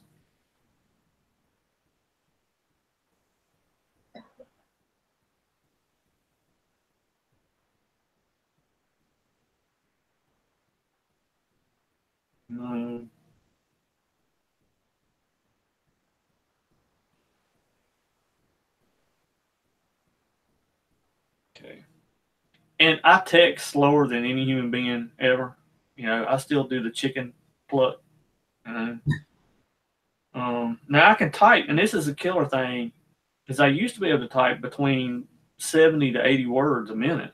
When I was like in the military, and of course I know easily I still probably do about 45 to 55 words a minute typing. So I know I can type. But man, when it comes to texting, it's like, Yeah, my daughter's way faster at texting than I am. And my wife, she says it irritates her because she just wants to grab the phone from him and start texting. Like, just tell me what you want to say. So, because I look like one of those old men sitting in the corner going, eh. You remember that old sketch Tim Conway used to do where he played the old man? Where he scooted across the floor. You know, it took him 20 minutes to walk across the floor. Oh, the one with he walks on his knees. Oh well, that's Dwarf. That was a great one too. But this was one where he's really old and it's like he's slow as molasses at everything he does. And that's how I am with texting. I'm horrible with it. I'm just like, man, I don't like it. And I'm too lazy right now to get any better at it. One of the things in my life I could care less if I get better at it or not is texting. That's not a priority for me. Didn't they just bring Wolverine back? Wasn't he dead or something? Dude, don't ask me anything about Marvel.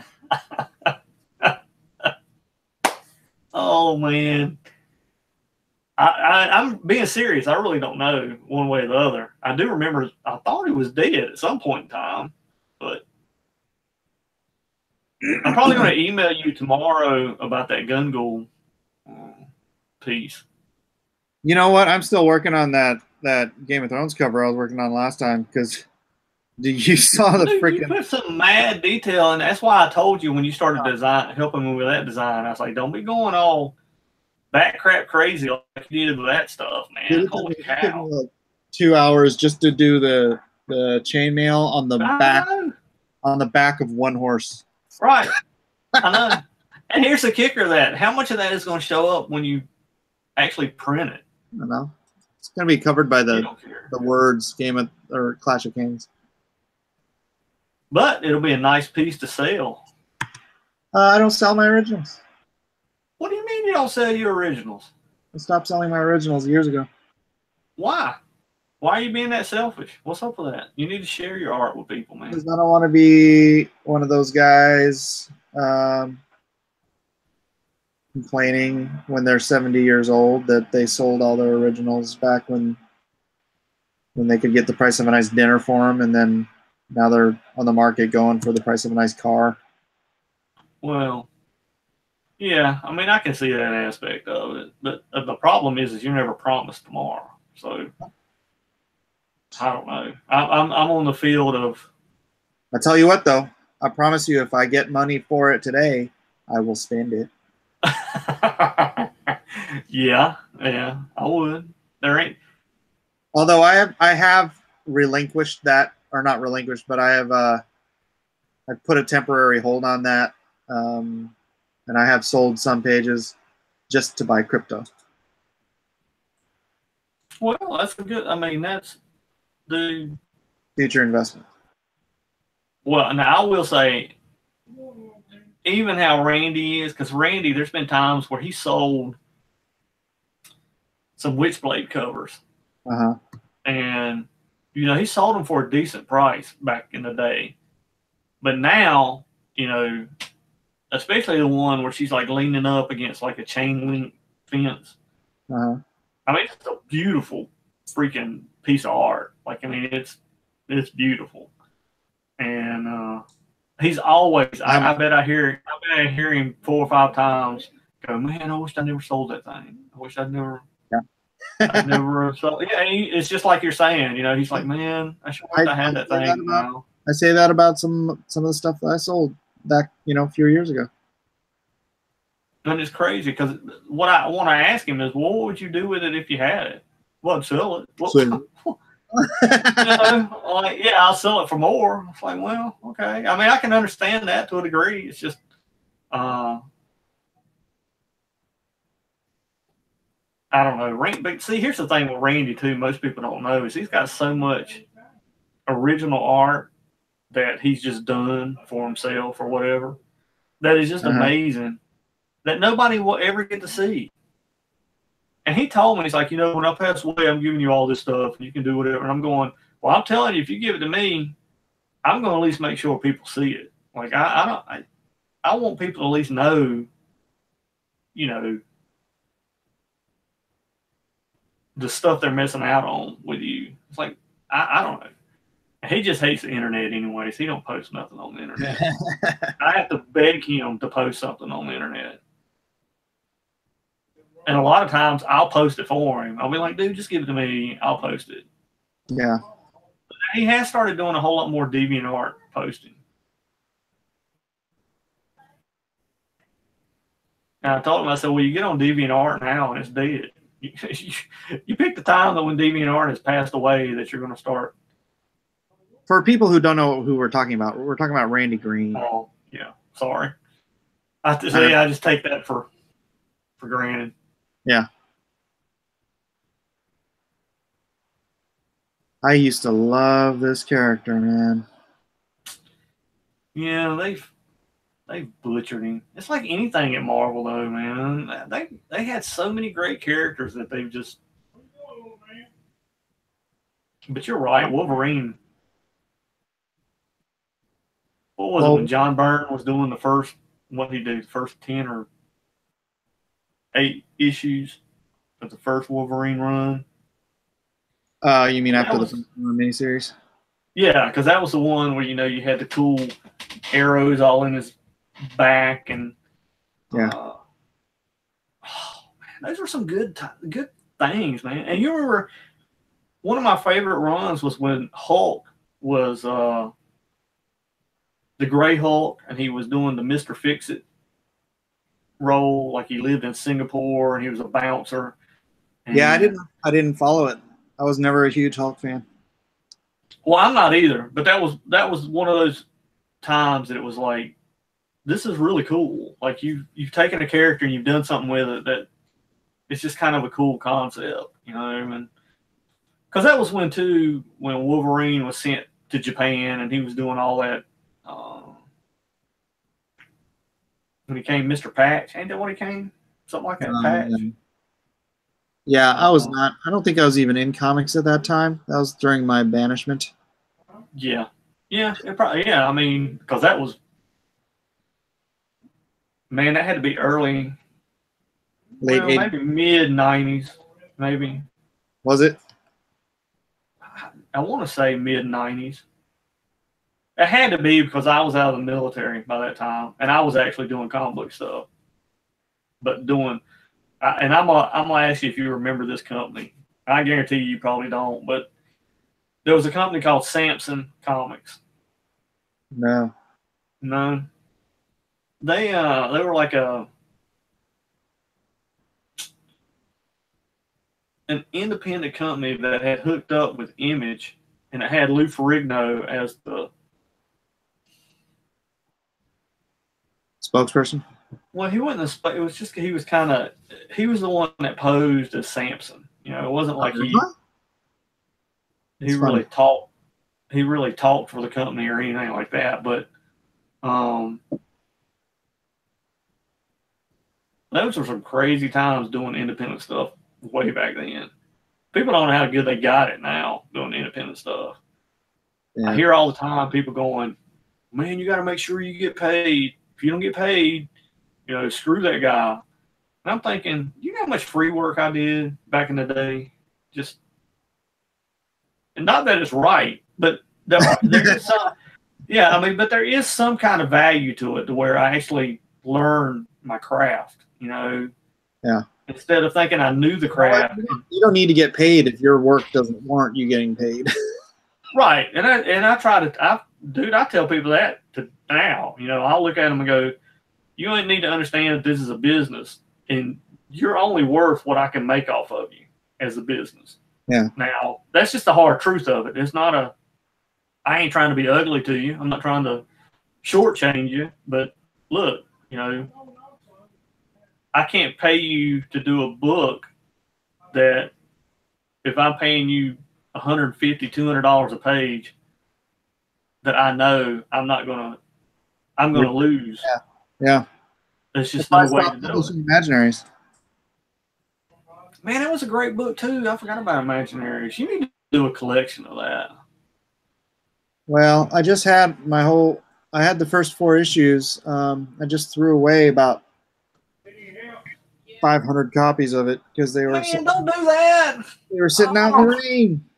Oh, waterlogged.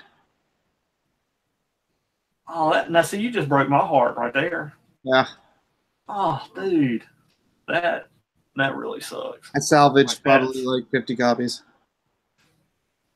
Oh, that bites. Yeah. Have you thought about ever doing a collection of that? I always think about finishing it when, someday when I have you know, all my crypto money comes in. Um, you know, making it actually Superhero G is part of my Blacklist universe, Right. and that's freaking dude because he has his own backstory. What I've done with Blacklist is I've taken all of my old characters from and found ways to merge them into this one singular universe.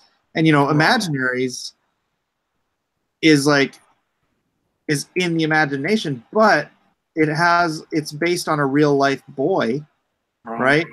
And so and in the you don't know this because you never saw the end of the story, but in the story, they actually do come back to the real world because one of the characters is wants to take over the real world. Yeah, I thought that was kind of the whole concept, was the guy wanting to leave that land to take over.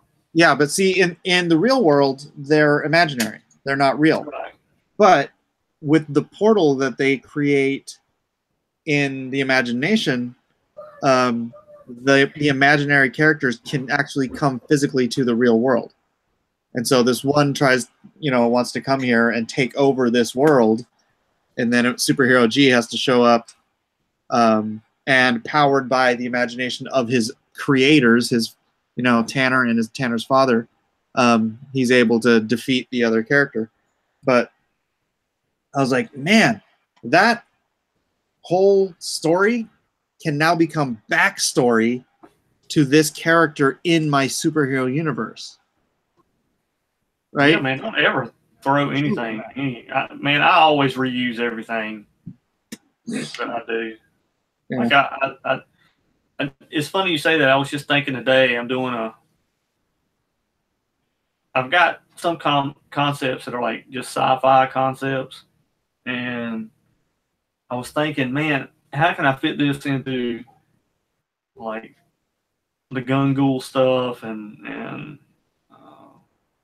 the only book I'm having problems with is the tech lore. Like I can't really find a way to and I actually thought of a kind of cool idea. Maybe, if I ever decided to finish, wrap up the tech lore stuff, maybe, the whole tech lore concept is how the world was going to be until the hero actually fixes everything. So now you're back to like the normal universe that like Gun and all the other characters are it's almost like it was a paradox. And by the end of the tech lore stuff, the paradox, they fix it. Mm. But I don't know. Some of that stuff is just it's hard, man. I mean, I'm glad you found a way to put all your eggs in that one universe. Well, I'm sure there's some that, dude, I've come up with so much stuff in the last quarter century, but yeah. I fit what I can into it. You understood. Have we had that conversation about why I want to blacklist the way I do, not do another image? Man, you can't do another image. Man, people don't understand images.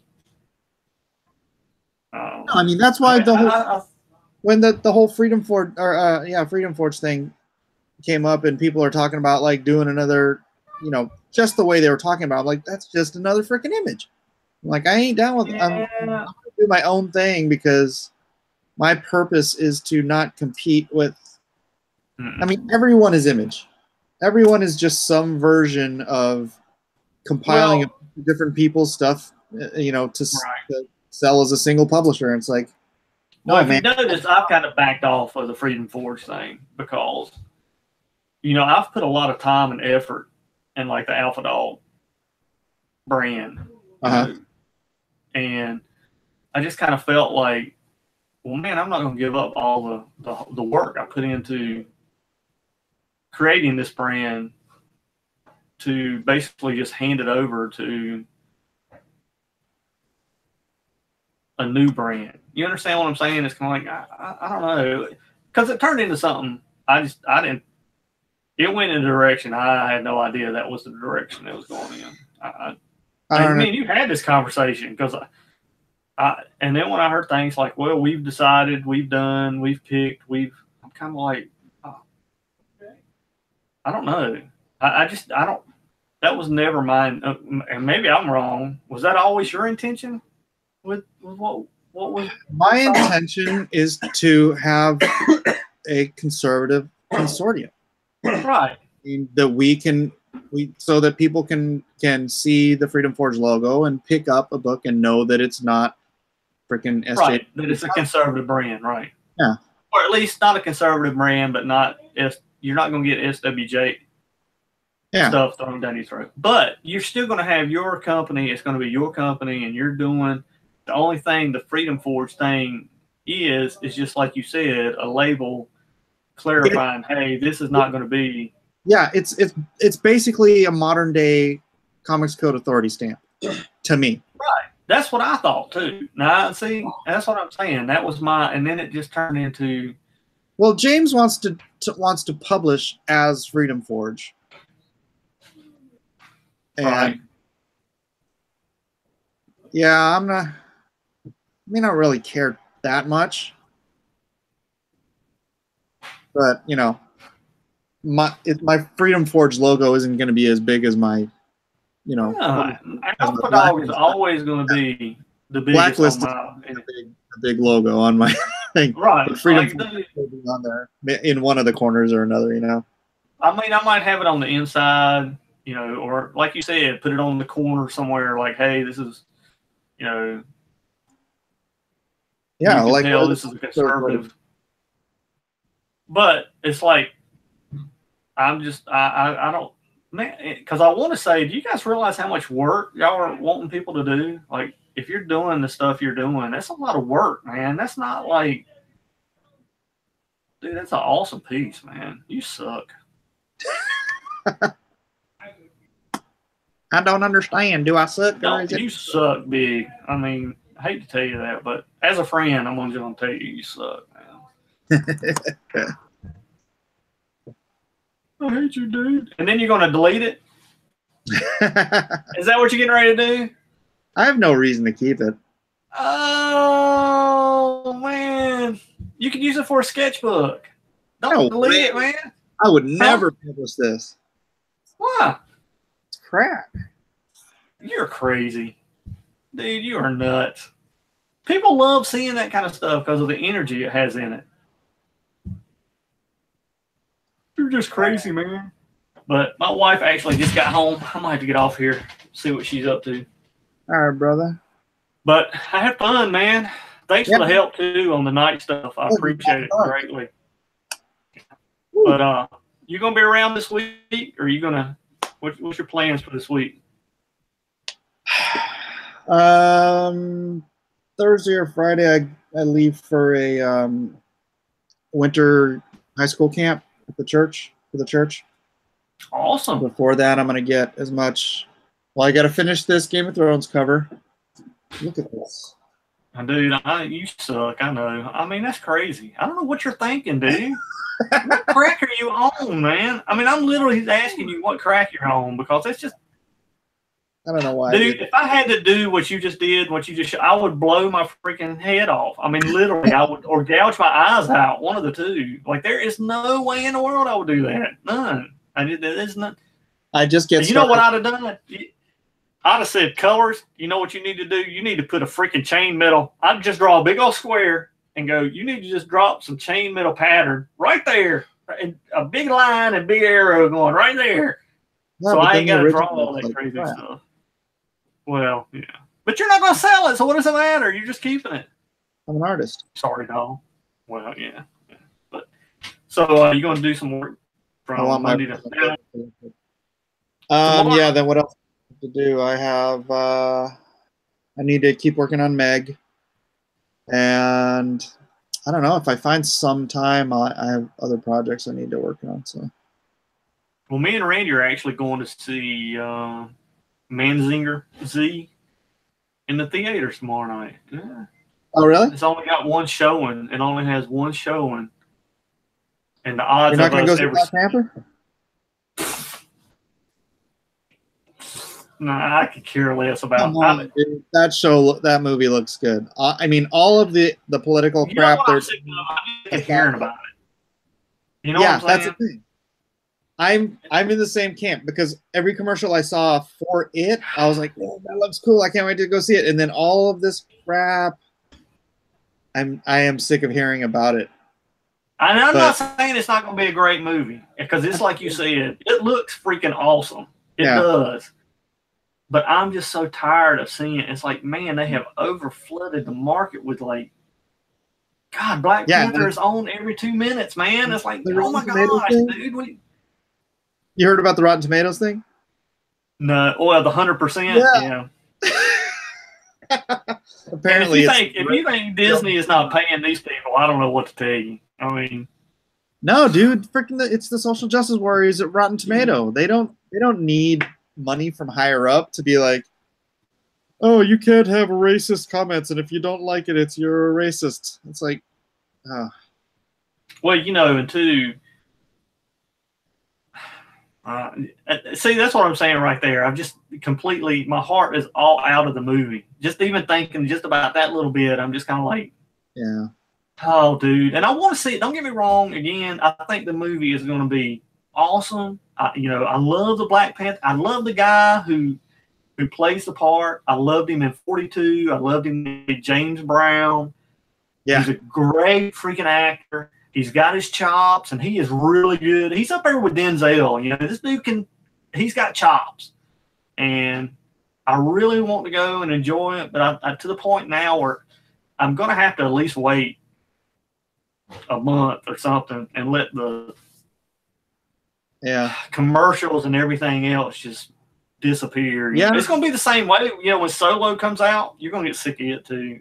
I know you haven't seen many trailers for it, but I'm telling you, the closer it gets, it's just going to be Ron Howard this, Ron Howard that, Han Solo this, Han Solo. I don't care, man. Just give me a good movie. I don't care if it's just a good movie. You ain't got to sell it to me that hard. You know, we're all looking to be entertained because we live crazy lives. You know, we don't want to be entertained, and I don't know, but I just, like I said, tomorrow night is just one of those freak chances we're getting to see something. Like we actually went and saw Blade of the Immortal. Oh, really? In the theaters, yeah. It's a pretty awesome movie. Cool. I don't know if you like the manga or whatever, but it was pretty good. So I haven't read it. Yeah. All right, man. Dude, you should check it out. All right, brother. If I don't see you before Wednesday, before you leave, be blessed and make sure you're safe on your trip. All right. Dude, I hope I see you in a different shirt next time. Maybe. I don't know. It depends. The deodorant ain't ran out, man. I'm telling you, dude. When you don't sweat and all you do is sit around and grow a beard, that's life, man. You people don't know. They don't know. They don't know how good I got it. All right, brother. You have a blessed one. All right. You too, Peace.